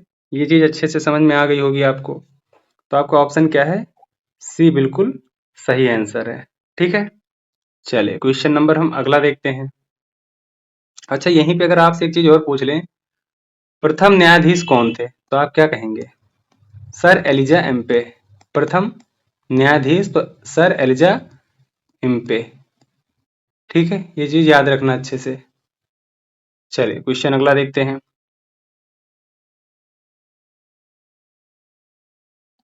1781 के अधिनियम के अनुसार राजस्व मामलों पर किसका नियंत्रण था? तो जो राजस्व मामला है, इस 1781 के माध्यम से क्या किया गया, सुप्रीम कोर्ट के नियंत्रण से हटा दिया गया, ठीक है। सुप्रीम कोर्ट के नियंत्रण से हटा दिया गया, यानी कि पहले जो राजस्व मामला था ये सुप्रीम कोर्ट के नियंत्रण में था, ठीक है। फिर इस 1781 का जो अधिनियम आया, इसके माध्यम से हटा दिया गया ये चीज, ठीक है। फिर ये किसके नियंत्रण में कर दिया गया, तो आप कहेंगे जो गवर्नर जनरल थी, कौन थे, गवर्नर जनरल, ठीक है, गवर्नर जनरल और उनकी परिषद, ठीक है। तो आपको कुछ याद आया होगा, जो हमने पढ़ा था, कहाँ पे पढ़ा था, तो जो 1773 में हमने पढ़ा था गवर्नर, यानी कि इसके माध्यम से क्या हुआ था, बंगाल के जो गवर्नर थे, कहाँ के, बंगाल के गवर्नर, बंगाल के गवर्नर, जिन्हें क्या किया गया था, गवर्नर जनरल बनाया गया था, गवर्नर जनरल बना दिया गया था, जनरल बनाया गया था, बना किस 1773 के एक्ट द्वारा, ठीक है। और इनकी सहायता के लिए 4 सदस्यकारी परिषद बनाई गई थी, 4 सदस्यीय परिषद का निर्माण किया गया था, ठीक है। तो ये जो राजस्व मामला है, ये इसी गवर्नर जनरल और उनकी परिषद के नियंत्रण में आया, ठीक है। तो ये ऑप्शन बी बिल्कुल राइट आंसर है, ठीक है। इन चारों के नाम भी हमने आपको बताए थे, जो कहां से थे, ये जज और वकील थे, क्या थे, जज और वकील थे, ठीक, नहीं ये जज वकील नहीं थे, ठीक है, जज वकील नहीं थे, ये जज वकील तो सुप्रीम कोर्ट में जो थे वो थे, ठीक है। ये जज वकील नहीं थे, ये अंग्रेज के तरफ से थे, ठीक है, अंग्रेजों के साइड से ये थे, ठीक है। चलो अब क्वेश्चन नंबर हम अगला देखते हैं। क्वेश्चन नंबर 5 की बात करें, 1781 के अधिनियम ने सुप्रीम कोर्ट को किसमें हस्तक्षेप से रोका था? तो किसमें रोका था? तो आपको ये बहुत अच्छे से पता होना चाहिए, जो कार्यपालिका के कार्य हैं, ठीक है, इसमें रोका था। अगला क्वेश्चन, 1781 के अधिनियम के अनुसार भारतीयों के व्यक्तिगत कानून किस आधार पर लागू होंगे? तो जो भारतीयों के व्यक्तिगत कानून थे वो किस आधार पर लागू होंगे? तो ये ऑप्शन सी बिल्कुल सही है, धर्म और परंपरा के अनुसार, ठीक है, धर्म और परंपरा के अनुसार। अगला क्वेश्चन, 1781 के अधिनियम का संबंध मुख्यतः किससे था? तो ये किससे था? तो आपको पता होना चाहिए, ऑप्शन सी न्यायिक सुधार से था इसका मतलब, ठीक है। जो 1781 का अधिनियम है, इसका मुख्यतः संबंध किससे था? तो न्यायिक सुधार से था, ठीक है। किससे था? न्यायिक सुधार से था। अगला क्वेश्चन, 1781 के अधिनियम ने किस समस्या को हल किया था? तो आपको मैंने बताया है वो समस्या कौन थी, न्यायपालिका और कार्यपालिका का जो विवाद है उसको समाप्त करना, ठीक है। क्या करना? विवाद को समाप्त करना, ठीक है। ये अभी मैंने आपको बताया है ऊपर क्वेश्चन में, ठीक है। तो आपका ऑप्शन सी क्या है? बिल्कुल सही है। अगला क्वेश्चन, क्वेश्चन नंबर 9 की बात करें, सुप्रीम कोर्ट को राजस्व मामलों से दूर रखने का प्रावधान किस अधिनियम में किया गया था? तो आपको पता है जो राजस्व मामला है सुप्रीम कोर्ट से दूर किया गया था, यानी उसके नियंत्रण से हटा दिया गया था, ठीक है, हटा दिया गया था। तो ये कहाँ किया गया था? ये किया गया था गवर्नर जनरल और उनकी परिषद के नियंत्रण में, गवर्नर जनरल और उनकी परिषद के नियंत्रण में। तो ये किस एक्ट के द्वारा किया गया था? तो आप याद रखना, वो 1781 का एक्ट था, ठीक है। ये कैसा है? संशोधन अधिनियम है, ये संशोधन अधिनियम है। ये क्यों लाया गया था? इसका उद्देश्य क्या था? तो इसका उद्देश्य था, इसको हम पहले अधिनियम लिखते हैं, ठीक है। क्या था ये? अधिनियम। तो इसका उद्देश्य क्या था? तो इसका उद्देश्य जो था वो 1773 के जो रेगुलेटिंग एक्ट है इसकी कमियों को दूर करना था, ठीक है। ये चीज याद रखना। अगला क्वेश्चन, 1781 के अधिनियम के अनुसार कौन सुप्रीम कोर्ट के अधिकार क्षेत्र से बाहर था? तो वो कौन था जो सुप्रीम कोर्ट के अधिकार क्षेत्र से बाहर था? तो आपको पता है सुप्रीम कोर्ट के अधिकार क्षेत्र से किसको बाहर किया गया था? राजस्व को, राजस्व को, यानी राजस्व अधिकारी, ठीक है। तो आपका ऑप्शन सी बिल्कुल सही है। क्या कहेंगे आप? राजस्व अधिकारी। क्या कहेंगे आप? राजस्व अधिकारी। तो ये आपके 10 क्वेश्चन पूरे हो गए और ये 1781 का जो एक्ट है पूरी तरह से कंप्लीट हो गया, ठीक है। चलिए अब हम अगले शुरू करेंगे 1784 का एक्ट। चलो अगला क्वेश्चन देखें। क्वेश्चन नंबर 11 की बात करते हैं। पिट्स इंडिया एक्ट 1784 का मुख्य उद्देश्य क्या था? ठीक है, तो इसका मुख्य उद्देश्य क्या था ये आपको बताना है, ठीक है। तो जो मुख्य उद्देश्य था इसका वो था ब्रिटिश सरकार का नियंत्रण बढ़ाना, ठीक है। क्या था? ब्रिटिश सरकार का नियंत्रण बढ़ाना। अच्छा, मैं अगर आपसे पूछूं ये जो एक्ट है 1784 का, इसको प्रस्तुत किसने किया? अगर आपसे क्वेश्चन पूछ लिया जाए कि इस एक्ट को प्रस्तुत किसने किया, तो आप क्या कहेंगे? आपको बताना है कि जो तत्कालीन प्रधानमंत्री थे, ठीक है, ब्रिटिश संसद, यहाँ पे अच्छे से पॉइंट लिख लेना है, ब्रिटिश संसद, ठीक है, ब्रिटिश संसद तत्कालीन प्रधानमंत्री, ब्रिटिश संसद के कैसे प्रधानमंत्री? तत्कालीन प्रधानमंत्री, तत्कालीन प्रधानमंत्री। ये पॉइंट भी याद रखना कि तत्कालीन मतलब इस टाइम के प्रधानमंत्री कौन थे, ये भी पॉइंट क्लियर हो जाएगा, ठीक है। तत्कालीन प्रधानमंत्री कौन थे? विलियम, अच्छे से इसे याद रखना है, विलियम पिट, विलियम पिट। इनके द्वारा, विलियम पिट के द्वारा प्रस्तुत किया गया था, ठीक है। क्या किया गया था? प्रस्तुत किया गया था, प्रस्तुत किया गया, ठीक है। ये लाइन हमेशा याद रखना, काफी इंपॉर्टेंट लाइन भी है और अच्छे से याद रखना, ठीक है। किसके द्वारा? तो आप कहेंगे पिट्स विलियम बिट्स के द्वारा, ठीक है। इस लाइन को याद रखना अच्छे से, किसके द्वारा? पिट्स विलियम बिट्स के द्वारा। ठीक है, ये पॉइंट याद हो जाना चाहिए आपको अच्छे से। चलें क्वेश्चन नंबर अगला देखते हैं। क्वेश्चन नंबर 12 की बात करते हैं, जो कि काफी इंपॉर्टेंट क्वेश्चन है ये। 1784 के अधिनियम के तहत किस संस्था की स्थापना हुई थी? ठीक है, तो आपको पता है किस संस्था की स्थापना हुई थी? नियंत्रण मंडल की। ठीक है, नियंत्रण नियंत्रण मंडल की। ठीक है, किसकी हुई थी? तो आपको पता होना चाहिए, वो था नियंत्रण मंडल, जिसे हम क्या कहते हैं? Board of control. क्या कहते हैं? Board of control. इस चीज को याद रखना है बहुत अच्छे से। अब यहाँ क्वेश्चन बनेगा, जो ये नियंत्रण मंडल है, इसमें सदस्य कितने थे? तो आप क्या कहेंगे? 6 सदस्य थे। कितने? 6 सदस्य थे। इस चीज को याद रखना। ठीक है, अच्छा, वो 6 सदस्य जो थे वो कौन कौन थे? तो ये तो काफी इंपॉर्टेंट क्वेश्चन हो गया। अब यहाँ पे हम समझेंगे वो 6 सदस्य कौन कौन थे। तो इसमें से एक जो थे, यहाँ पे लिखते हैं, एक थे चांसलर ऑफ एक्सचेकर। ठीक है, कौन थे? चांसलर ऑफ, इसको लिखते हैं चांसलर ऑफ एक्सचेकर। ठीक है, एक्सचेकर, ये एक सदस्य ये हो गए। ठीक है, और एक सदस्य यहाँ पे और आते हैं, ये कौन है? तो ये राज्य सचिव थे। ठीक, कौन थे? राज्य सचिव थे। इस चीज को याद रखना, राज्य सचिव थे। और जो बाकी 4 सदस्य थे, 4 सदस्य, ये कौन थे? ये प्रीवी काउंसिल के थे। क्या कहेंगे आप? ये 4 सदस्य प्रीवी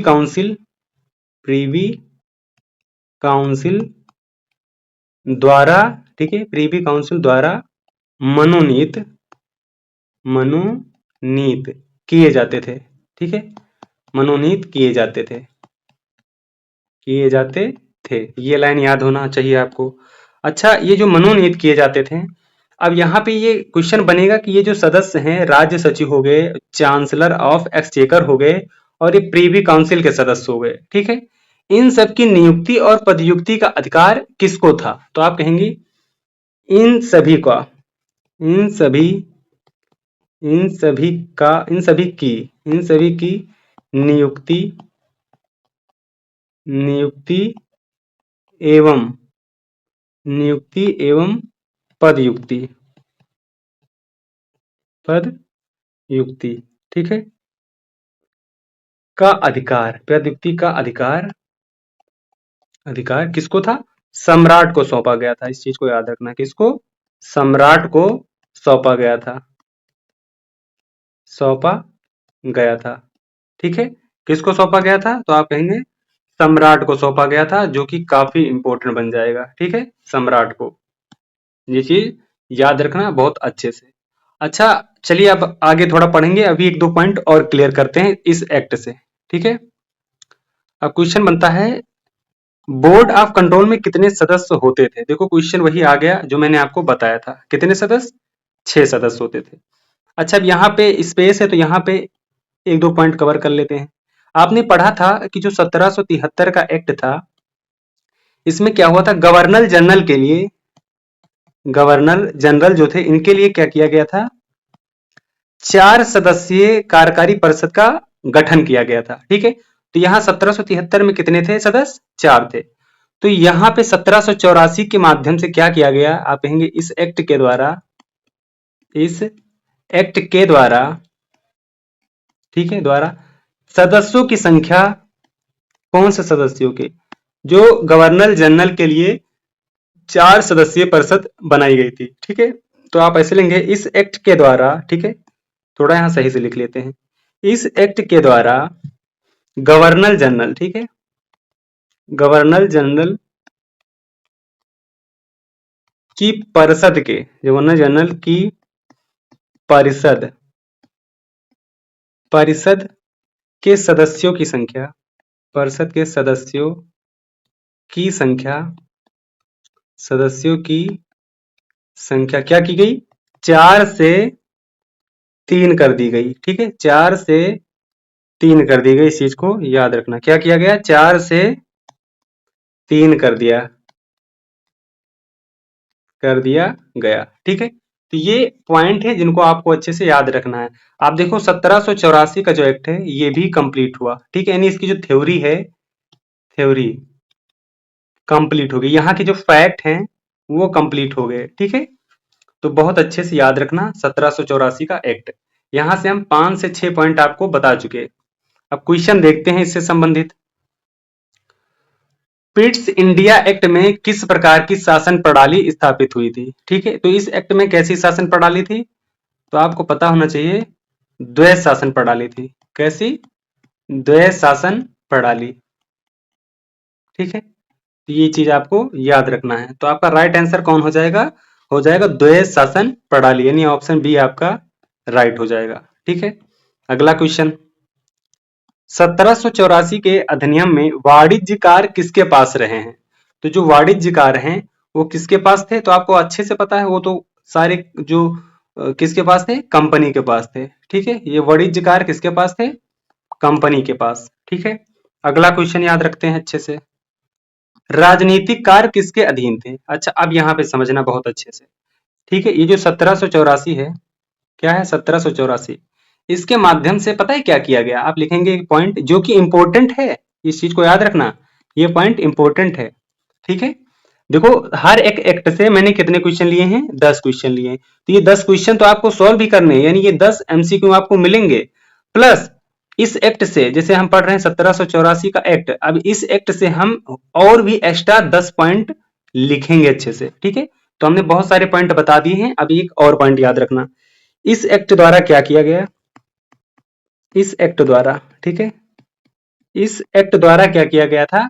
जो कंपनी के कार्य थे, कौन से कार्य? हम यहां पे लिखते हैं कंपनी के व्यापारिक एवं प्रशासनिक। ठीक है, हम बहुत अच्छे से लिखेंगे और समझाएंगे आपको। ठीक है, इस एक्ट द्वारा क्या किया गया? कंपनी के व्यापारिक एवं प्रशासनिक कार्य। ठीक है, कैसा कार्य? प्रशासनिक। ठीक है, अगर कहीं पे कोई गलती हो जाए तो आप कमेंट करके जरूर जरूर बता देना हमसे। ठीक है, कैसे कार्य? प्रशासनिक कार्य। ठीक है, प्रशासनिक कार्य एवं इनकी शक्तियां, एवं क्या है? एवं, यहाँ पे एवं शक्तियों को अलग अलग कर दिया गया। क्या किया गया? अलग अलग कर दिया गया। अलग अलग कर दिया। ठीक है, अब यहाँ पे ये पॉइंट याद रखना, ये किस एक्ट के द्वारा हुआ? 1784 का जो एक्ट है, इसके माध्यम से क्या किया गया? कंपनी के जो कार्य था, कौन सा कार्य? व्यापारिक एवं प्रशासनिक कार्य, और इनकी जो शक्तियां थी उनको क्या किया गया? अलग अलग कर दिया गया। ठीक है, तो जब अलग किया गया तो ये जो व्यापारिक कार्य था, इस पर किसका नियंत्रण था? आपसे क्वेश्चन बनेगा कि जो कंपनी के व्यापारिक कार्य था उस पर नियंत्रण किसका था? तो यहां पे लिखेंगे इस पर नियंत्रण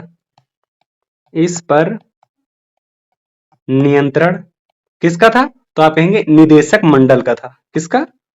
निदेशक मंडल का। ठीक है, निदेशक मंडल का। अच्छा, यहाँ पे पॉइंट आपको याद आया होगा, ये निदेशक मंडल जो है, इसकी स्थापना, इसका गठन कहाँ हुआ था? गठन, ठीक है, स्थापना इसकी गठन, तो इसका गठन जो हुआ था वो 1773 के एक्ट के द्वारा हुआ था। कहाँ पे? इंग्लैंड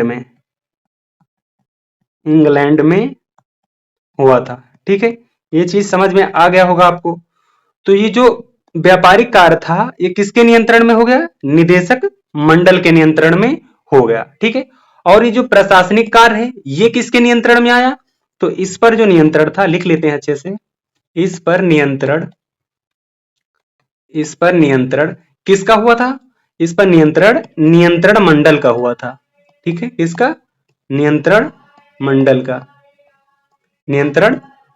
का था। ठीक है, नियंत्रण मंडल का था। अब यहाँ पे पॉइंट और याद आया कि आपको ये तो पता था कि निदेशक मंडल का जो गठन है वो 1773 में हुआ, लेकिन ये जो नियंत्रण मंडल आ गया है, इसका गठन कब हुआ था? तो इसका गठन इसी एक्ट के द्वारा हुआ था। ठीक है, इसका गठन लिख लेना, इसका गठन इसी एक्ट से हुआ था। इसी एक्ट से कौन सा? इसी एक्ट से 1784 का जो एक्ट है, ठीक है, इसी से हुआ है। ठीक है, ये चीज याद रखना बहुत अच्छी तरीके से। ठीक है, तो ये जो मंडल है, इसका जो बनाया गया था, ये किस एक्ट के द्वारा बनाया गया? तो आप कहेंगे 1784 के एक्ट द्वारा। ठीक है, आशा करता हूं ये सारी चीजें आपको बिल्कुल अच्छे से याद हो गई होंगी। ठीक है, तो आपका ऑप्शन बी क्या है, बिल्कुल सही आंसर है। ठीक है, बोर्ड ऑफ कंट्रोल। तो हमसे क्वेश्चन क्या पूछा गया, राजनीतिक कार्य जो है, तो ये प्रशासनिक और राजनीतिक कार्य जो है, ये प्रशासनिक कार्य और राजनीतिक कार्य, ठीक है, और राजनीतिक यहां भी लिख लो। प्रशासनिक और राजनीतिक कार्य जो है, क्योंकि प्रशासनिक कार्य में ही राजनीतिक कार्य आ जाता है, लेकिन आप लिख लो प्रशासनिक और राजनीतिक कार्य जो है किसके नियंत्रण मंडल के अधीन, यानी इसके अंतर्गत आ गया, इस पर नियंत्रण किसका हो गया, नियंत्रण मंडल का। और इसी को क्या कहते हैं, बोर्ड ऑफ कंट्रोल कहते हैं। क्या कहते हैं, बोर्ड ऑफ कंट्रोल कहते हैं। इस चीज को याद रखना, board of control, board of control. ठीक है, ये इंग्लिश में है, इस चीज को याद रखना। अगला क्वेश्चन देखते हैं, पिट्स इंडिया एक्ट को किस नाम से भी जाना जाता है। देखो इसके दूसरे भी नाम हैं जो कि आपको पता होने चाहिए। ठीक है, इसको क्या कहते हैं, पिट्स इंडिया एक्ट को, तो आपको अच्छे से पता होना चाहिए, डुअल गवर्नमेंट एक्ट कहते हैं। क्या कहते हैं, डुअल गवर्नमेंट एक्ट कहते हैं। ठीक है, अगला क्वेश्चन, 1784 के अधिनियम ने किसकी शक्ति कम की। ये जो 1784 का एक्ट है, इसने किसकी शक्ति कम की, तो आपको अच्छे से पता था, ये जो कंपनी थी, कंपनी निदेशक की शक्ति क्या किया, कम कर दिया। ठीक है, इसको अभी हमने पढ़ा भी अच्छे से, सिर्फ टिक करना था मुझे। 1784 के अधिनियम के अनुसार कंपनी के क्षेत्रों को क्या कहा गया, तो जो कंपनी के क्षेत्र हैं उनको क्या कहा गया, तो आपको पता है ये ब्रिटिश अधिग्रहण क्षेत्र कहा गया। ठीक है, क्या कहा गया, ब्रिटिश अधिग्रहण क्षेत्र कहा गया। ठीक है, देखो यहां पे एक चीज और याद रखना बहुत अच्छे से कि इस अधिनियम के द्वारा, पता है, इस अधिनियम के द्वारा कंपनी अधिकृत भारतीय राज्य क्षेत्रों को ब्रिटिश क्राउन को सौंप दिया था। ठीक है, और इसे ही क्या कहते हैं, ब्रिटिश भारत कहा जाता है। ठीक है, यानी जब कंपनी ने अधिकृत भारतीय राज्य क्षेत्रों को ब्रिटिश क्राउन को सौंप दिया, जिसे हम क्या कहते हैं, ब्रिटिश भारत कहते हैं। ठीक है, या फिर याद रखना कि कहा जाता है, ब्रिटिश भारत कहा जाता है। ठीक है, अगला क्वेश्चन, पिट्स इंडिया एक्ट 1784 किसके समय पारित हुआ था। देखो बहुत इंपॉर्टेंट क्वेश्चन आ गया ये, किसके समय ये पारित हुआ था, तो आपको पता है जॉर्ज थर्ड। किसके समय, जॉर्ज थर्ड के समय पारित हुआ था। ठीक है, तो ये 1784 का जो एक्ट है, यहां से भी कंप्लीट हो गए 10 क्वेश्चन, और इसके काफी ज्यादा की पॉइंट। ठीक है, और इसके ज्यादा से ज्यादा की पॉइंट हमने पॉइंट कवर कर दिए। ठीक है, की पॉइंट कवर कर दिए, तो ये चीज याद रखना। अब जो है 1786 का एक्ट बचा है, उसको भी पढ़ लेते हैं अच्छे से। अगला क्वेश्चन देखते हैं 1786 के एक्ट से। 1786 के अधिनियम का मुख्य उद्देश्य क्या था। ठीक है, इसका मुख्य उद्देश्य क्या था, ये आपको बताना है और बहुत अच्छे से याद भी रखना है। तो इसका मुख्य उद्देश्य क्या था, इसका मुख्य उद्देश्य ये था, जो गवर्नर जनरल थी, ठीक है, गवर्नर जनरल, इनकी शक्तियों की वृद्धि करनी थी। क्या करना था, इनकी शक्तियों की वृद्धि करनी थी। 1786 का जो एक्ट आया था, ये गवर्नर जनरल की शक्तियों में वृद्धि कर दिया था। ठीक है, अगला क्वेश्चन, 1786 के अधिनियम के तहत गवर्नर जनरल को कौन सी शक्ति दी गई, तो गवर्नर जनरल को कौन सी शक्ति दी गई थी, तो आपको अच्छे से पता है, वो शक्ति थी परिषद के निर्णय को अस्वीकार करने की। ठीक है, क्या करने की, परिषद की शक्ति को अस्वीकार करने की।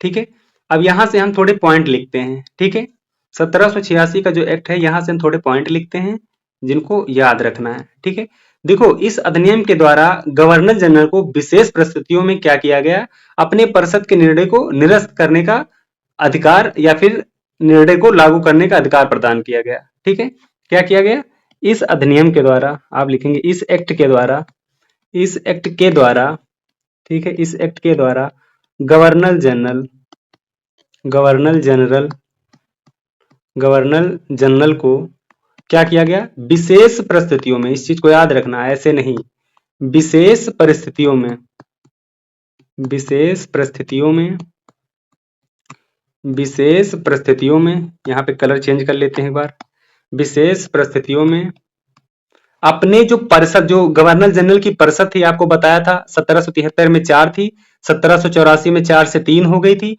तो उसी की यहाँ पे बात हो रही है। विशेष परिस्थिति में अपने परिषद, ठीक है, अपने परिषद, अपने परिषद के निर्णय, यानी इनकी परिषद ने अगर कोई निर्णय लिया है तो उसको ये क्या कर सकते थे, निरस्त कर सकते थे। ठीक है, निर्णय को, अपने परिषद के निर्णय को निरस्त करके, ठीक है, निरस्त करके, निरस्त निरस्त करके क्या कर सकते थे, उसको निरस्त करके अपने निर्णय को लागू कर सकते थे। ठीक है, अपने निर्णय को लागू करने का अधिकार मिला, लागू करने का अधिकार मिला। ठीक है, एक बार लिख देता हूं, फिर मैं आपको सिंपल में समझाता हूं। अधिकार मिला, देखो इस लाइन का कहने का मतलब है, इस एक्ट के द्वारा गवर्नर जनरल को विशेष परिस्थितियों में, ऐसे ही नहीं, विशेष परिस्थितियों में अपने परिषद के निर्णय को निरस्त करने का अधिकार मिला और अपने निर्णय को लागू करने का अधिकार मिला। यानी अगर उनकी परिषद ने कोई निर्णय लिया है तो ये जो गवर्नर जनरल थे ये क्या कर सकते थे, उस निर्णय को निरस्त करके अपना निर्णय लागू कर सकते थे। ठीक है, और इसी के साथ में पता है क्या किया गया, इसी के साथ साथ यहीं लिख लेना, इसी के साथ साथ, इसी के साथ साथ, ठीक है, गवर्नर जनरल, गवर्नर जनरल को, गवर्नर जनरल को प्रधान सेनापति की शक्ति दी गई। ठीक है, प्रधान सेनापति की शक्ति, सेनापति की शक्ति, यहाँ की शक्तियों, ठीक है, की शक्तियां, सेनापति की शक्तियां भी प्रदान की गई, भी प्रदान की गई। अब आपको यहाँ पे समझ में आया होगा कि पूरा माजरा क्या है। यहाँ पे गवर्नर जनरल को ही क्या हुआ, पावरफुल बनाया जा रहा है, शक्तिशाली बनाया जा रहा है। ठीक है, बनाया जा रहा है कि नहीं, तो यहाँ गवर्नर जनरल को कौन सी शक्ति दी गई, अस्वीकार करने की, परिषद के निर्णय को निरस्त कर सकते हैं, अस्वीकार कर सकते हैं। ठीक है, ऑप्शन बी बिल्कुल सही है। ठीक है, ये पॉइंट आपको क्लियर हुआ होगा तो आप इसका आंसर आराम से दे पाएंगे। ठीक है, इसका आंसर आराम से आप दे पाएंगे। चले अगला क्वेश्चन देखते हैं। 1786 के अधिनियम का संबंध मुख्यतः किससे था, तो जो 1786 का अधिनियम था, यह मुख्यतः किससे संबंध था, तो आपने अभी देखा सारा काम किसके लिए हो रहा है, गवर्नर जनरल की, इसी को शक्ति दी जा रही है। ठीक है, इसी को सेनापति की शक्ति प्रदान की गई, इसी को अपने परिषद का निर्णय निरस्त करके अपना लागू कर सकते हैं निर्णय, तो ये किसके लिए मुख्यतः है, तो आप कहेंगे गवर्नर जनरल के लिए है। ठीक है, इसमें विशेष जो उद्देश्य है इसका वो गवर्नर जनरल से ही हो रहा है। ठीक है, तो ये चीज याद रखना। चले अगला क्वेश्चन देखते हैं। अब आपसे एक चीज कहेंगे कि जो पॉलिटी 50 के रैंक बूस्टर सीरीज है, इस प्ले लिस्ट को सेव कर लेना। ठीक है, और इसे पूरा कंप्लीट करना है जब तक आपके 50 के क्वेश्चन ना हो जाए, 50,000 प्लस क्वेश्चन ना हो जाए। ठीक है, और चैनल पर नए हैं तो सब्सक्राइब जरूर कर लेना। अगला क्वेश्चन, 1786 के अधिनियम में गवर्नर जनरल को किस शर्त पर विशेष शक्ति दी गई थी, यानी जो गवर्नर जनरल है इसको किस शर्त पर विशेष शक्ति दी गई थी, तो आपको पता ही है, विशेष परिस्थिति में। अभी अभी मैंने आपको बताया था और मैंने कहा भी था, इस पे ध्यान देना, विशेष परिस्थितियों में, जब विशेष परिस्थितियां होंगी, विशेष परिस्थितियों में, ठीक है, विशेष परिस्थितियों में उसको शक्ति दी गई थी, ये चीज आपको पता है। तो इसका ऑप्शन यानी आवश्यकता के आधार पर, क्या चीज, आवश्यकता के आधार पर, यानी आपका ऑप्शन बी बिल्कुल सही आंसर है। ठीक है, अगला क्वेश्चन देखते हैं। 1786 के अधिनियम के अनुसार गवर्नर जनरल को क्या अधिकार मिला, तो गवर्नर जनरल को क्या अधिकार मिला था, तो आपको अच्छे से पता होना चाहिए, वीटो शक्ति, क्या मिला था, वीटो शक्ति प्रदान की गई थी। अच्छा, यहाँ पे मैंने आपको एक चीज बताना भूल गया। ठीक है, एक बार लिख लेते हैं, एक बार यहाँ पे लिख लो। ठीक है, यहीं पे मैं क्लियर कर देता हूं। ठीक है, ये जो प्रधान सेनापति की शक्तियां, ठीक है, ये और ये जो यहाँ पे निर्णय लागू करने की शक्ति, कौन सी शक्ति, प्रधान सेनापति की शक्ति और निर्णय लागू करने की शक्ति, ये दोनों शक्ति सर्वप्रथम किसको मिली थी। ठीक है, यहाँ पे लिख लेते हैं, ये दोनों शक्ति सर्वप्रथम किसको मिली थी, तो आप यहाँ पे लिख लेना, वो थे लॉर्ड, दोनों शक्ति किसको मिली थी, लॉर्ड कॉर्नवालिस, लॉर्ड कॉर्नवालिस को प्राप्त हुई थी। ठीक है, को प्राप्त हुई थी, को प्राप्त हुई। ठीक है, इस चीज को याद रखना, वरना यहाँ पे आप लिख लेते हैं, ठीक, यहाँ पे लिख लेना। ये जो सेनापति की शक्ति, सेनापति की शक्तियां, की शक्तियां, ठीक है। और क्या था, परिषद के निर्णय को निरस्त, परिषद की के निर्णय को निरस्त करके, निर्णय को निरस्त करके, ठीक है, निर्णय को निरस्त करके, निरस्त करके अपने निर्णय को लागू करना, अपने निर्णय को लागू करने का अधिकार, लागू करने का अधिकार मिला। तो सर्वप्रथम किसको मिला, ये चीज जरूर याद रखना, ठीक है। ये दोनों चीजें सर्वप्रथम किसे मिला, यहां पे लिखते हैं, सर्वप्रथम मिला किसको मिला, तो आप याद रखना, यहाँ पे लिख लेना ध्यान से, लॉर्ड कॉर्नवालिस, लॉर्ड कॉर्नवालिस को मिला, ठीक है। ये मैं आपको इसलिए बता दिया हूं, मुझे अभी याद आया, ठीक है। ये PYQ है, ठीक है, ये PYQ है, इसीलिए मैंने ये थ्योरी भी दी है कि अच्छे से याद हो जाए आपको भी, ठीक है। अब अगला क्वेश्चन हम देखते हैं अच्छे से, ठीक है। क्वेश्चन नंबर कितना था, 26 था क्वेश्चन नंबर, ठीक है। 1786 के अधिनियम का मुख्य लाभ किसे मिला था, तो आपको ये भी पता है शायद बहुत अच्छे से, क्योंकि ये शायद रिपीट क्वेश्चन हो गया है, ठीक है। गवर्नर जनरल को मिला है, ठीक है, गवर्नर जनरल को। अगला क्वेश्चन, 1786 के अधिनियम का संबंध किस पद से जुड़ा था, ये क्वेश्चन थोड़ा घुमा फिरा के वही बार बार आ रहा है, ठीक है, गवर्नर जनरल पद से, ठीक है। अगला क्वेश्चन, 1786 के अधिनियम में किसकी भूमिका मजबूत हुई, ठीक है, ये क्वेश्चन इंपॉर्टेंट है, ठीक है। 1786 का जो अधिनियम था, ठीक है, इसमें किसकी भूमिका मजबूत हुई थी, तो आप सिंपल याद रखना, कार्यपालिका की, ठीक है। किसकी भूमिका, तो आप कहेंगे कार्यपालिका की भूमिका मजबूत हुई थी, ठीक है। अगला क्वेश्चन, 1786 के अधिनियम ने किस व्याख्या को मजबूत किया था, तो कौन सी व्याख्या थी, आप कहेंगे केंद्रीकरण, केंद्रीकरण की व्याख्या को मजबूत किया, ठीक है। अगला क्वेश्चन बहुत अच्छे से पढ़ना है, 1786 के अधिनियम का मुख्य प्रभाव क्या था, ठीक है, इसका मुख्य प्रभाव क्या था, तो आपको पता होना चाहिए इसका मुख्य प्रभाव क्या था। गवर्नर जनरल की शक्ति हुई, शक्तिशाली हुआ, मतलब गवर्नर जनरल शक्तिशाली हुआ, हाँ, इसका मुख्य प्रभाव यही हुआ। इससे क्या हो गया था, गवर्नर जनरल शक्तिशाली हो गया था, ठीक है।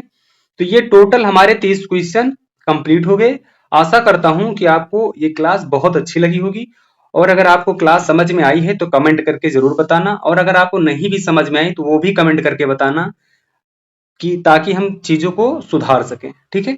बाकी चैनल का सपोर्ट करें, अभी ये न्यू चैनल है, काफी टाइम से इस पे मेहनत कर रहा हूं, लेकिन अभी तक कोई सपोर्ट नहीं मिला है। आशा करता हूं कि आप जितने भी दोस्त भाई बहन सब ने देखा होगा, तो आप सब्सक्राइब जरूर करेंगे और वीडियो को शेयर करेंगे, जिससे चैनल पे रीच मिले और अधिक से अधिक लोग हमसे जुड़े, ठीक है दोस्तों। आज एक क्लास नंबर 4 है, जिसमें हम बहुत अच्छे से 1793 का जो एक्ट है, और 1813 का एक्ट है, 1833 का एक्ट है, और फिर हम बात करेंगे 1853 के एक्ट की, ठीक है। तो इन एक्ट को हम अच्छे से पढ़ेंगे, यानी टोटल कितने 40 क्वेश्चन है, ठीक है। 40 क्वेश्चन को हम अच्छे से पढ़ेंगे और अच्छे से चीज़ों को समझेंगे। तो अगर आप चैनल पर नए हैं तो चैनल को सब्सक्राइब जरूर कर लेना, सुंदर एग्जाम क्रैकर, ठीक है। और ये क्लास जो है ऑल एग्जाम के लिए है, ये चीज़ याद रखना, ठीक है। चलिए अब समझते हैं पहला क्वेश्चन और अच्छे से चीज़ों को करेंगे, ठीक है। तो ये जो सीरीज स्टार्ट है, सीरीज का नाम है पॉलिटी 50 के रैंक बूस्टर सीरीज, यानी कि इस सीरीज में हम पॉलिटी से संबंधित 50,000 MCQ क्वेश्चन कराने वाले हैं, ठीक है। तो चलिए आज का पहला क्वेश्चन और अच्छे से समझते हैं।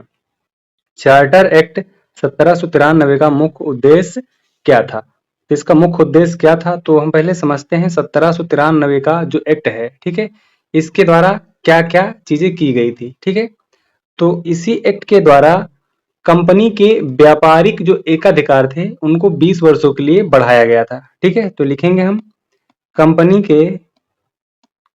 के एकाधिकार को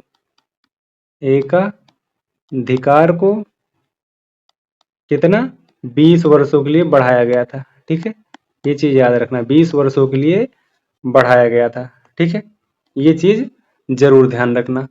उसके बाद अगर यहाँ पे बात करें तो जो नियंत्रक मंडल था इसके बारे में हमने पढ़ा है अगली क्लास में। ठीक है, जो नियंत्रक मंडल था, ठीक है, इस मंडल के सदस्यों को, यहाँ के जो सदस्य थे नियंत्रक मंडल के, तो ये सदस्यों को क्या किया गया कि जो भारतीय राजस्व था तो उस भारतीय राजस्व से वेतन देने की व्यवस्था की गई। ठीक है, यहाँ के सदस्यों को क्या किया गया, भारतीय राजस्व से। ठीक है, यहाँ पे लिखते हैं भारतीय राजस्व से, भारतीय राजस्व से क्या किया गया, वेतन देने की व्यवस्था की गई, वेतन देने की व्यवस्था, वेतन देने की व्यवस्था की गई।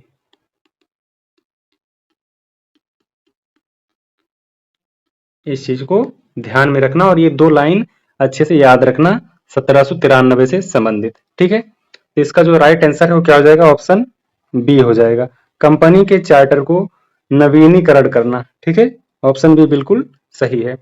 अगला क्वेश्चन, 1793 के एक्ट ने कंपनी के शासन को कितने वर्षों के लिए बढ़ाया, तो अभी आपने पढ़ा 20 वर्षों के लिए। ठीक है, अगला क्वेश्चन, 1793 के एक्ट में गवर्नर जनरल की शक्तियों में क्या हुआ था, तो यहाँ पे मतलब जो गवर्नर जनरल है उनकी शक्तियों में क्या हुआ था, शक्ति कम हो गई थी, समाप्त हो गई थी या बढ़ गई थी, तो आप कहेंगे शक्ति बढ़ाई गई थी। ठीक है, 1793 का जो एक्ट है इसके द्वारा गवर्नर जनरल की शक्ति को क्या किया गया, बढ़ाया गया था। ठीक है, ये चीज याद रखना। अगला क्वेश्चन, 1793 के अधिनियम के अनुसार कौन सा पद मजबूत है। ठीक है, तो कौन सा पद मजबूत है हमें इस चीज के बारे में बताना है, तो आपको पता है गवर्नर जनरल, क्योंकि इसी की शक्तियां बढ़ाई गई थी। ठीक है, तो जिसकी शक्तियां बढ़ाई जाएंगी वो मजबूत भी हो जाएगा। ठीक है, तो आप यहां से भी चीजों को समझ सकते हैं, तो गवर्नर जनरल। अगला क्वेश्चन, 1793 के एक्ट के तहत कंपनी का व्यापारिक एकाधिकार किस पर बना रहा। ठीक है, यानी कंपनी का जो एकाधिकार किस पर बना रहा है, तो आपको पता है वो भारत और चीन के व्यापार पर था। ठीक है, भारत और चीन के व्यापार पे था, तो ये चीज याद रखना। बहुत अच्छा क्वेश्चन भी था ये, इसे इंपॉर्टेंट क्वेश्चन कर लो। ठीक है, अगला क्वेश्चन, 1793 के एक्ट के अनुसार नियंत्रण बोर्ड के खर्च का वहन कौन करेगा। ठीक है, इस एक्ट के अनुसार। ठीक है, तो कौन करेगा, सिंपल है, कंपनी करेगी। ठीक है, कौन करेगी, कंपनी। देखो अभी 1793 का जो एक्ट है इससे संबंधित सारे क्वेश्चन कर रहे हैं। ठीक है, ये क्वेश्चन कर लेने के बाद यहां से संबंधित कोई भी क्वेश्चन बने आप आराम से कर पाएंगे। ठीक है, तो ऑप्शन बी इसका बिल्कुल सही आंसर है। अगला क्वेश्चन, 1793 के एक्ट में कौन सी नई विशेषता जोड़ी गई थी। ठीक है, तो यहाँ पे तो कोई नई विशेषता जोड़ी नहीं गई है, ये चीज को याद रखना। क्या हुआ, यहाँ पे कोई नई विशेषता नहीं जोड़ी गई है, यानी आपका ऑप्शन बी बिल्कुल सही है। ठीक है, अगला क्वेश्चन, 1793 का एक्ट किस प्रकार का अधिनियम था। ठीक है, यानी ये जो अधिनियम है ये किस प्रकार का अधिनियम था। ठीक है, ये आंसर आपको बताना और काफी इंपॉर्टेंट क्वेश्चन भी है। ठीक है, तो क्या ये सुधार अधिनियम था, तो आप कहेंगे बिल्कुल नहीं। न्यायिक अधिनियम, ये भी नहीं। प्रशासनिक अधिनियम, नहीं। ऑप्शन बी बिल्कुल सही है, नवीनीकरण अधिनियम। ठीक है, क्या है, नवीनीकरण अधिनियम, इस चीज को याद रखना। अगला क्वेश्चन, 1793 के अधिनियम में किसका नियंत्रण बरकरार रहा है। ठीक है, तो यहाँ पे किसका नियंत्रण बरकरार रहा है, तो आप कहेंगे option B, option B company का प्रशासनिक नियंत्रण। ठीक है, क्या कहेंगे आप, कंपनी का प्रशासनिक नियंत्रण, ये ऑप्शन बी बिल्कुल सही है। अगला क्वेश्चन, 1793 के अधिनियम का प्रमुख प्रभाव क्या था। इस अधिनियम का प्रमुख प्रभाव क्या था, तो आपको पता है कंपनी का नियंत्रण मजबूत हुआ था। क्या हुआ था, कंपनी का नियंत्रण मजबूत हुआ। ठीक है, 1793 को अच्छे से समझना है। अगला क्वेश्चन। अब देखो 1793 का जो एक्ट है ये समाप्त हुआ, ठीक है। यहां से संबंधित हमने आपको 15 पॉइंट बताए हैं, ठीक है। कितने? 15 पॉइंट। आपने ध्यान से पढ़ा होगा तो आप इस एक्ट से संबंधित कोई भी क्वेश्चन मिस नहीं करेंगे, क्योंकि इस एक्ट से संबंधित हमने 15 पॉइंट आपको बताया है, ठीक है। अब क्वेश्चन नंबर 11 पढ़ेंगे, जो कि 1813 के एक्ट से संबंधित है, ठीक है। चार्टर एक्ट 1813 की मुख्य विशेषता क्या थी? अब हमें बताना है इसकी मुख्य विशेषता क्या थी, ठीक है। इसकी जो मुख्य विशेषता थी वो एकाधिकार को समाप्त हुआ, यानी अगर इसे हम कहेंगे 1813 का जो एक्ट है, ठीक है, इसके हम कुछ पॉइंट पहले लिख लेते हैं जिससे आपको आसानी होगी आंसर को सही करने के लिए, ठीक है। तो जो 1813 का चार्टर एक्ट है, ठीक है, इसके माध्यम से क्या किया गया? तो आप कहेंगे इस एक्ट के द्वारा ये जरूर याद रखना, 1813 एक्ट के द्वारा क्या किया गया? एकाधिकार को समाप्त किया गया, ठीक है। शॉर्ट में लिखते हैं और अच्छे से समझते हैं। क्या किया गया? एकाधिकार को समाप्त किया गया, ठीक है। इस चीज को याद रखना। ये पहला पॉइंट हो गया यहाँ पे। अच्छा, यहाँ पे देखो एक चीज यहाँ पे याद रखना कि जो एकाधिकार है इसको तो समाप्त किया गया। कैसा एकाधिकार? व्यापारिक एकाधिकार, ठीक है। यहाँ आगे लिख लेते हैं वरना यहाँ पे आपको कंफ्यूजन हो जाएगा। व्यापारिक, तो आप कहेंगे एक्ट के द्वारा क्या किया गया? व्यापारिक एकाधिकार को समाप्त किया, ठीक है। या फिर ऐसे कहेंगे समाप्त कर दिया, समाप्त कर दिया। तो किस एक्ट द्वारा किया गया? तो आप कहेंगे 1813 का जो एक्ट है इसके द्वारा किया गया। लेकिन यहाँ पे एक चीज और याद रखना कि जो कंपनी थी उसका चाय का व्यापार एवं चीन के साथ व्यापार जारी था, ठीक है। चीन के साथ क्या है? व्यापार जारी था। कौन सा? चाय का, ठीक है, व्यापार चाय का। ये लाइन जरूर याद रखना, काफी इंपॉर्टेंट है। इसको ऐसे हम बॉक्स में बंद कर देते हैं, ठीक है। ये चीज अच्छे से याद रखना। अब यहाँ पे एक चीज, अच्छा आपको आंसर मिल गया होगा ऑप्शन बी, व्यापारिक एकाधिकार को समाप्त किया, ठीक है, क्योंकि आपको ये एक पॉइंट यहीं से मिल गया, आपको आंसर तो यहीं से मिल गया, ठीक है। लेकिन 1813 का एक दो पॉइंट और समझते हैं। देखो इसी एक्ट द्वारा ब्रिटिश सरकार ने क्या किया था?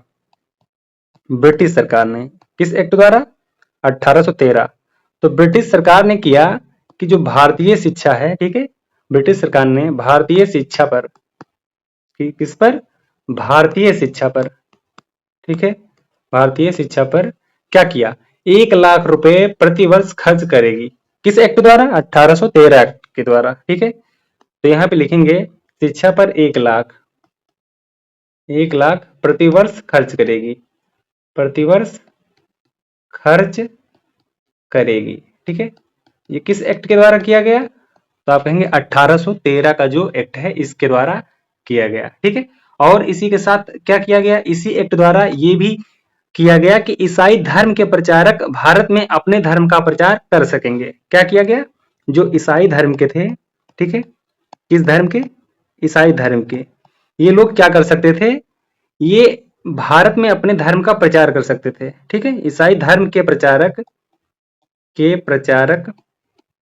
ठीक है, यहाँ पे ये थोड़ा सही कर लेना, हाँ, प्रचारक क्या कर सकते थे? भारत में, ठीक है, प्रचारक भारत में अपने धर्म का, ठीक है, अपने धर्म का, अपने धर्म का, अपने धर्म का क्या कर सकते थे? तो आप कहेंगे प्रचार कर सकते थे, ठीक है, प्रचार कर सकते थे।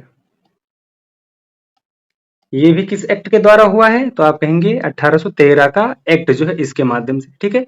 तो अब यहां से ऐसे याद रखना पॉइंट, जब भी एकाधिकार की बात आएगी तो 1813 याद कर लेना, ठीक है। शिक्षा पर 1 लाख रुपए निवेश करने की बात आएगी तो 1813 याद कर लेना।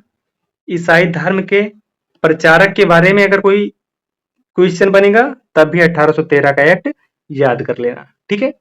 अब देखो यहाँ पे एक पॉइंट आप और भी लिख सकते हैं कि कंपनी को क्या किया गया? यहाँ पुनः पुनः 20 वर्षों के लिए, ठीक है, भारतीय प्रदेशों को, या फिर कहेंगे 20 वर्षों के लिए भारतीय प्रदेशों एवं राजस्व पर नियंत्रण का एक अधिकार जो है वो बढ़ा दिया गया था, ठीक है। तो आप यहाँ लिखेंगे 20 वर्षों के लिए बढ़ा दिया गया, ठीक है, बढ़ा दिया गया।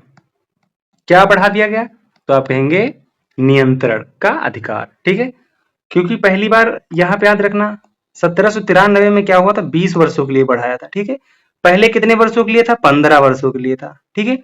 उसके बाद 1793 में 20 वर्षों के लिए बढ़ाया, फिर यहाँ पे 1813 में आकर कितने, 20 वर्षों के लिए बढ़ाया। अब ये हर बार हर एक्ट में 20 वर्षों के लिए बढ़ाई जाती है, ठीक है। इस चीज को याद रखना है, यानी कि ये पॉइंट 1833 का जब एक्ट पढ़ेंगे हम, वहां भी ये 20 वर्षों के लिए बढ़ाई जाएगी, ठीक है। यानी अधिकार जो है 20 वर्षों के लिए बढ़ा दिया जाएगा, तो इस चीज को जरूर याद रखना, ठीक है। चलिए अगला क्वेश्चन देखते हैं। 1813 के एक्ट के अनुसार किस व्यापार पर कंपनी का एक अधिकार बना रहा, ठीक है। वो कौन सा व्यापार था, तो आपको पता है चाय और चीन का व्यापार, ठीक है। ये पॉइंट मैंने अभी क्लियर कराया है आपको, ठीक है। अगला क्वेश्चन, 1813 के अधिनियम ने किस क्षेत्र में विकास का मार्ग खोला, ठीक है। तो क्या किया, विकास का मार्ग खोला, तो आपको पता है शिक्षा। क्यों, क्योंकि अभी मैंने आपको बताया कि शिक्षा से संबंधित कहीं भी क्वेश्चन आ जाए तो 1813 याद कर लेना, ठीक है। क्योंकि यहाँ पे 1 लाख रुपए प्रति, 1 लाख रुपए प्रति प्रति क्या किया गया था, 1 लाख रुपए जो प्रति वो किया गया था, खर्च किया गया था, ठीक है। प्रति मतलब वर्ष, ठीक है, प्रति वर्ष खर्च किया गया था 1 लाख रुपए। तो ये चीज याद रखना 1813 में है, ठीक है। अगला क्वेश्चन, 1813 के अधिनियम में किसके आगमन की अनुमति दी गई थी, किसके आगमन की अनुमति दी गई थी, तो आपको अच्छे से पता है मिशनरी, ठीक है। ऑप्शन बी याद रखना हमेशा बहुत अच्छे से। अगला क्वेश्चन, 1813 के अधिनियम में भारतीय शिक्षा के लिए कितनी राशि निर्धारित की गई थी, तो ये भी मैंने आपको बताया कितना, 1 लाख, ठीक है। अच्छा, इसका आंसर आप कमेंट में जरूर दिया करें, ठीक है। अगला क्वेश्चन, 1813 के अधिनियम ने किसका अंत किया, ठीक है। इसने किसका अंत किया, तो आपको अच्छे से पता है इसने किसका अंत किया था, एकाधिकार का। ये अभी अभी मैंने आपको बताया था, ठीक है। अगर आपने ध्यान से पढ़ा तो ये जरूर याद होगा आपको कि अभी अभी मैंने आपको ये चीज बताई थी, ठीक है। व्यापारिक एकाधिकार को समाप्त किया, ठीक है। अगला क्वेश्चन, 1813 के अधिनियम के अनुसार भारतीयों के साथ व्यापार किसे अनुमति दी गई थी, ठीक है। यानी व्यापार करने की अनुमति किसे दी गई थी, तो ये भी इंपॉर्टेंट है, ब्रिटिश व्यापारी को दी गई थी अनुमति, ठीक है। किसे दी गई थी, ब्रिटिश व्यापारी को। अगला क्वेश्चन, 1813 का अधिनियम किस प्रकार का सुधार था, ठीक है। ये तो आपको पता हो गया ये सुधार था, ठीक है, लेकिन किस प्रकार का सुधार था। यहाँ 4 ऑप्शन है, आपको बताना है क्या ये राजनीतिक सुधार था या फिर न्यायिक, सैन्य। तो दोनों गलत है, आर्थिक सही है। ये कैसा सुधार था, आर्थिक सुधार था, इस चीज को याद रखना, ठीक है। अगला क्वेश्चन, 1813 के अधिनियम के बाद कंपनी का स्वरूप क्या हुआ, 1813 का अधिनियम जो है इसके बाद कंपनी का स्वरूप क्या हुआ, तो आपको पता है व्यापारिक प्लस शासक, ठीक है, ऐसा स्वरूप हो गया था, ठीक है। अगला क्वेश्चन, 1813 के अधिनियम का मुख्य प्रभाव क्या था, ठीक है। इसका मुख्य प्रभाव क्या था, तो बहुत अच्छे से आपको याद है इसका मुख्य प्रभाव जो था व्यापार खुला, ठीक है, व्यापार खुला, ओके। अगला क्वेश्चन, चार्टर एक्ट 1833 की सबसे मजबूत विशेषता क्या थी, यानी सबसे मजबूत विशेषता क्या थी, हमें यह बताना है। तो आपको अच्छे से पता है एकीकरण, भारत का प्रशासनिक एकीकरण, यानी ऑप्शन बी आपका बिल्कुल सही है। अगला क्वेश्चन, 1833 के अधिनियम के अनुसार गवर्नर जनरल ऑफ बंगाल को क्या बनाया गया था, देखो ये इंपॉर्टेंट क्वेश्चन है, ठीक है। ये क्या है, इंपॉर्टेंट क्वेश्चन है, याद रखना, इसे याद कर लेना। 22 नंबर पे है, स्टार लगा लो, ठीक है, स्टार लगा लो, 3 स्टार लगा लो, क्योंकि मोस्ट इंपॉर्टेंट क्वेश्चन है, ठीक है। तो ये जो इस अधिनियम के द्वारा क्या किया गया, गवर्नर जनरल ऑफ बंगाल को क्या किया गया, गवर्नर जनरल ऑफ इंडिया कर दिया गया, ठीक है। क्या किया गया, गवर्नर जनरल ऑफ इंडिया कर दिया गया, यानी पहले ये ऑफ बंगाल था, अब ऑफ इंडिया कर दिया गया, ठीक है। ऑप्शन बी आपका सही है।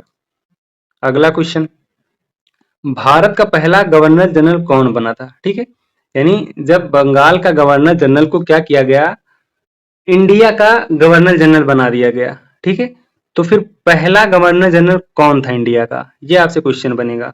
तो जो पहला गवर्नर जनरल था उसका नाम क्या था, विलियम बेटिंग, ठीक है। ऑप्शन बी आपका बिल्कुल सही है, ठीक है।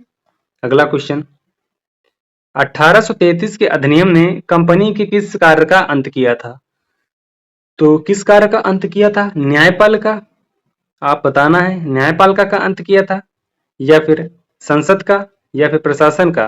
तो आप कहेंगे ऑप्शन बी, व्यापार का अंत किया था। ठीक है, किसका? व्यापार का अंत किया था। अगला क्वेश्चन, 1833 के अधिनियम के अनुसार भारत में किस प्रकार की व्यवस्था लागू हुई? ठीक है, इस अधिनियम के अनुसार किस प्रकार की व्यवस्था लागू हुई थी? तो आपको पता है, केंद्रीकृत व्यवस्था। ठीक है, केंद्रीकृत सिस्टम, प्रणाली कह सकते हैं आप। ठीक है, इस चीज को याद रखना। अगला क्वेश्चन, 1833 के अधिनियम में सिविल सेवा के लिए क्या प्रावधान था? ठीक है, देखो अब हम 1813 भी कंप्लीट कर चुके हैं। ठीक है, यहां से संबंधित हमने 20 एमसीक्यू से नहीं, आप 15 कह सकते हैं। ठीक है, कितना? यहाँ पे हम कह सकते हैं 15 से लेकर के 20 पॉइंट हमने यहाँ पे पढ़ा है 1813 से। ठीक है, तो यहां से भी चीजें कंप्लीट हो गई। ठीक है, अब हम पढ़ेंगे 1833। ठीक है, यहां भी हम लगभग 20 पॉइंट पढ़ेंगे अच्छे से। तो 1833 के अधिनियम में सिविल सेवा के लिए क्या प्रावधान था? ठीक है, तो इसमें क्या प्रावधान था, इस चीज को याद रखना बहुत अच्छे तरीके से। ठीक है, ये पहले आप स्टार लगा लो क्योंकि ये इंपॉर्टेंट क्वेश्चन है। ठीक है, 3 स्टार लगा लो। ठीक है, तो जो प्रावधान किया गया था सिविल सेवा के लिए, तो आपको पता है योग्यता क्या किया जाएगा? भाई योग्यता ही किया जाएगा, आज भी योग्यता ही है। ठीक है, सिविल सेवा में क्या आज भी योग्यता है? तो ऑप्शन बी आपका बिल्कुल सही आंसर है। ठीक है, अगला क्वेश्चन, 1833 के अधिनियम में विधायी शक्ति किसे दी गई है? ठीक है, तो देखो हम सबसे पहले 1833 का एक्ट से कुछ संबंधित पॉइंट लिख लेते हैं। ठीक है, वो पॉइंट कौन कौन से हैं इनको आपको भी लिखना है। ठीक है, तो पहला पॉइंट लिखना है कि इसी एक्ट के द्वारा क्या किया गया, जो कंपनी का जो मतलब व्यापारिक एकाधिकार था उसे समाप्त किया गया। तो यहाँ क्या किया गया? पूरी तरह समाप्त किया गया। ठीक है, पूरी तरह से व्यापारिक एकाधिकार को समाप्त किया गया। ठीक है, व्यापारिक एकाधिकार को समाप्त किया गया, समाप्त किया गया। यानी कि जो चाय और चीन का साथ जो व्यापार था उसे भी यहाँ पे क्या किया गया? समाप्त कर दिया गया। उसके बाद यहाँ पुनः लिख लेना, पुनः कंपनी के अधिकारों को, पुनः कंपनी के अधिकारों को, कंपनी के अधिकारों को 20 वर्षों के लिए बढ़ा दिया, 20 वर्षों के लिए बढ़ा दिया। ठीक है, ये पॉइंट मैंने आपको पहले वाले क्वेश्चन में भी बताया था। ठीक है, शायद आपको ध्यान होगा, मैंने यहाँ पे लिखा था। ठीक है, वो शायद काफी ऊंचे चला गया है। ठीक है, मैंने लिखा था यहाँ पे। चलो आगे हम देखेंगे और समझेंगे चीजों को। ठीक है, यहाँ पे थे हम 1833 का अधिनियम पढ़ रहे थे। ठीक है, तो ये पॉइंट इसमें आपने अच्छे से लिख लिया। ठीक है, यहीं पे क्या किया गया, जो भारत का गवर्नर जनरल था, सॉरी भारत का नहीं, बंगाल का। ठीक है, यहीं पे क्या किया गया, जो बंगाल का गवर्नर जनरल था। ठीक है, कहाँ के? बंगाल के गवर्नर जनरल। ठीक है, इनको क्या किया गया? भारत का गवर्नर जनरल बनाया गया। इनको क्या किया गया? भारत का गवर्नर जनरल बनाया गया। आप लिखेंगे बनाया। ठीक है, यहाँ पे गया भी लिख सकते हैं, बनाया गया। ये चीज आप समझ के, बंगाल के गवर्नर जनरल को भारत का गवर्नर जनरल बनाया गया। ठीक है, और इसको हमने टिक भी किया, यानी इस क्वेश्चन को हमने सॉल्व भी किया है। तो प्रथम पूछा जाएगा, क्या प्रथम पूछा जाएगा? तो आप याद रखना, प्रथम कौन था? Governor general. ठीक है, तो आप याद रखना, इसका बहुत अच्छे से नाम याद रखना। ठीक है, यहाँ पे नाम क्या याद रखना है, एक बार हम कलर चेंज करते हैं। ठीक है, देखो यहाँ पे याद रखना विलियम बेटिंग। ठीक है, विलियम बेटिंग, तो ये नाम याद रखना। ठीक है, ये प्रथम गवर्नर जनरल थे। ठीक है, अब याद रखना यहाँ पे पॉइंट और इस गवर्नर जनरल से संबंधित पॉइंट है। ठीक है, इस गवर्नर जनरल की, ठीक है यहाँ पॉइंट लिखना, इस गवर्नर, ठीक है, जनरल की परिषद में, जनरल की परिषद में चौथा सदस्य, ठीक है, चौथा सदस्य आया था। चौथा सदस्य कौन था? विधि, यानी चौथा सदस्य कैसा? चौथा सदस्य जो था विधि सदस्य के रूप में, ठीक है, विधि सदस्य के रूप में जोड़ा गया, ठीक है। ये कब जोड़ा गया था? तो आप कहेंगे 1833 के अधिनियम के द्वारा जोड़ा गया था, ठीक है। तो ये पॉइंट आपका क्लियर हो गया होगा, ठीक है। अब यहाँ पे हम समझते हैं इसी एक्ट के द्वारा विधि आयोग बनाया गया, ठीक है। ये क्वेश्चन पूछा जाता है, यहाँ पे स्टार लगा लो, ठीक है। विधि आयोग बनाया गया, कैसा आयोग? विधि आयोग। अच्छा, विधि आयोग जो बनाया गया था, ठीक है, इसका अध्यक्ष कौन था, यानी प्रथम अध्यक्ष कौन था? ठीक है, यहाँ पे लिखना प्रथम अध्यक्ष किसका? विधि आयोग का। तो जो प्रथम अध्यक्ष थे उनका नाम था मैकाले। क्या नाम था? मैकाले नाम था, ठीक है। ये लाइन तो आपको याद ही कर लेनी है। क्या नाम था? तो आप कहेंगे मैकाले नाम था, ठीक है। बहुत अच्छे से ये नाम याद रखना। इसमें एक अध्यक्ष होता है, 4 अन्य सदस्य होते हैं, ये भी याद रखना। इसमें 4 क्या है? अन्य सदस्य होते हैं, अन्य सदस्य, ठीक है। किसमें? विधि आयोग में। तो आप याद रखना, विधि आयोग में एक अध्यक्ष होता है। तो प्रथम अध्यक्ष जो थे उनका नाम था मैकाले, और अन्य 4 सदस्य होते हैं, ठीक है। अब यहाँ पे एक पॉइंट और याद रखना है कि जो 1833 है, ठीक है, यहाँ पे लेके आते हैं पॉइंट। इसी पॉइंट के द्वारा क्या किया गया था? दास प्रथा को समाप्त किया गया था, ठीक है। किसको? दास प्रथा को समाप्त किया गया, दास प्रथा को समाप्त किया गया, ठीक है, समाप्त किया गया।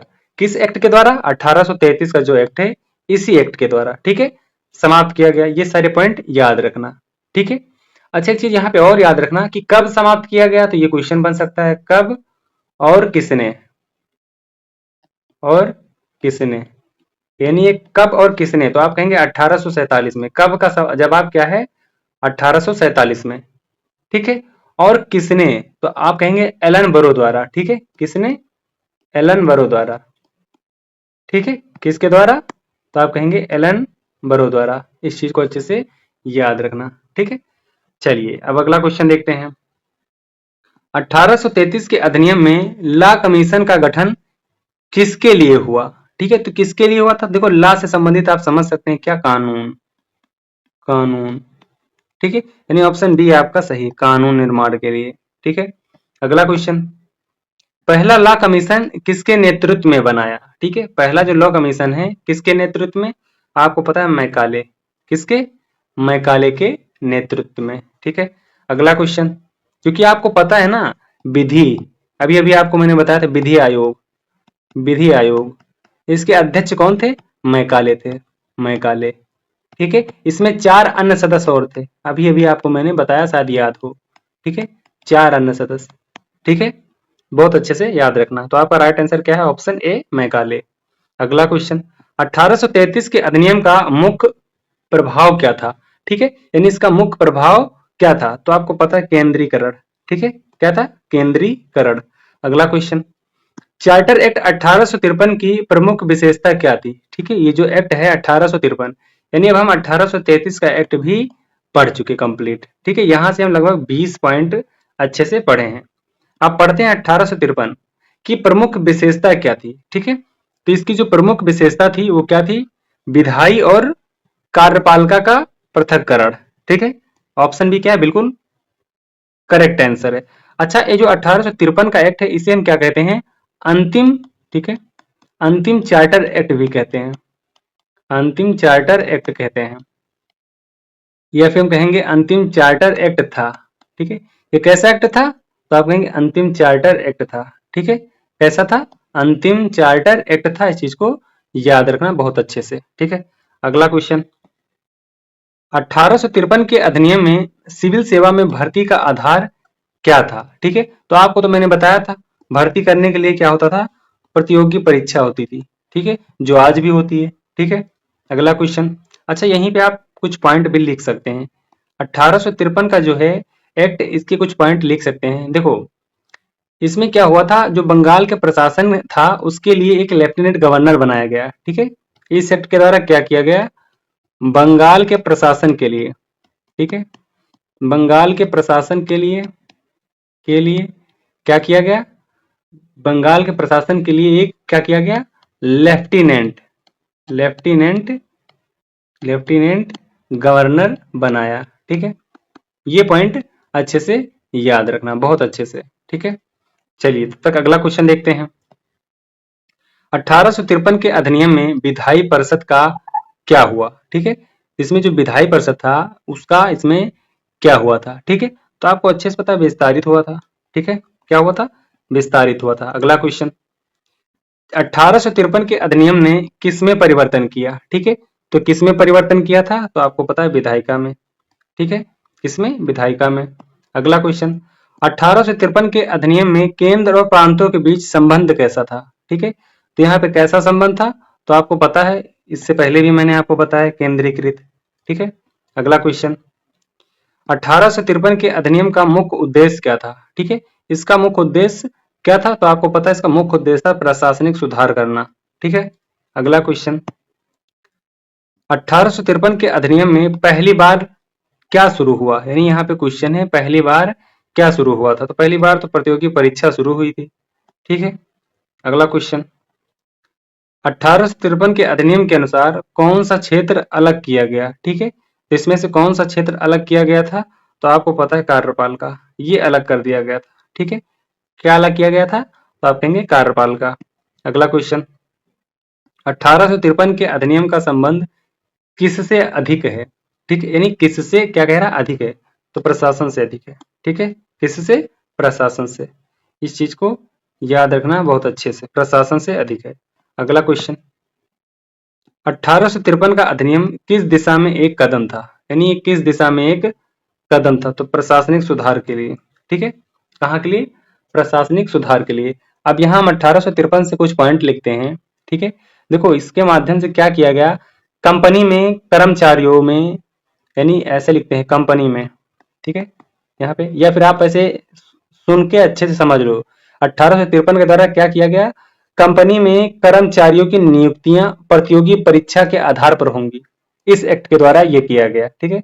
कंपनी में प्रतियोगी, ठीक है, कंपनी में, या फिर आप ऐसे लिखेंगे कंपनी में, ठीक है। कंपनी में क्या किया जाएगा, कर्मचारियों की नियुक्ति, कर्मचारियों की नियुक्ति क्या किया गया, प्रतियोगी परीक्षा से, ठीक है, प्रतियोगी परीक्षा से, ठीक है। परीक्षा एक बार लिख देते हैं सही से, प्रतियोगी परीक्षा के आधार पर होंगे, के आधार पर होंगे, ठीक है। ये पॉइंट याद रखना, यहाँ पे स्टार लगा लेना, ये क्वेश्चन भी इंपॉर्टेंट है, ठीक है। अब देखो यहाँ पे ये चीजें याद रखना हमेशा कि ये एक्ट जो है काफी इंपॉर्टेंट है, फिर भी मैंने यहाँ काफी पॉइंट को ऐड किया और 10 क्वेश्चन तो हमने एमसीक्यू ही इसके सॉल्व कराए हैं, ठीक है। तो ये चीज हमेशा याद रखना। तो आज 40 क्वेश्चन थे जो कि कंप्लीट हो गए, ठीक है। आज के लिए आपका होमवर्क है 1853 का जो एक्ट है इससे संबंधित आप 5 पॉइंट पढ़ेंगे और कमेंट करेंगे, ठीक है। देखो ये 5 पॉइंट कौन से होंगे जो मैंने आपको अभी तक नहीं बताया, ठीक है। तो इन 5 पॉइंट को पढ़ना है और कमेंट करना है। मैं हर किसी का कमेंट का रिप्लाई दूंगा, ठीक है। वीडियो कैसी लगी ये भी कमेंट करके जरूर बताना, और अगर चैनल पे नए हैं तो चैनल को सब्सक्राइब कर लेना। हम मिलेंगे अगली क्लास में, अभी के लिए जय हिंद जय भारत।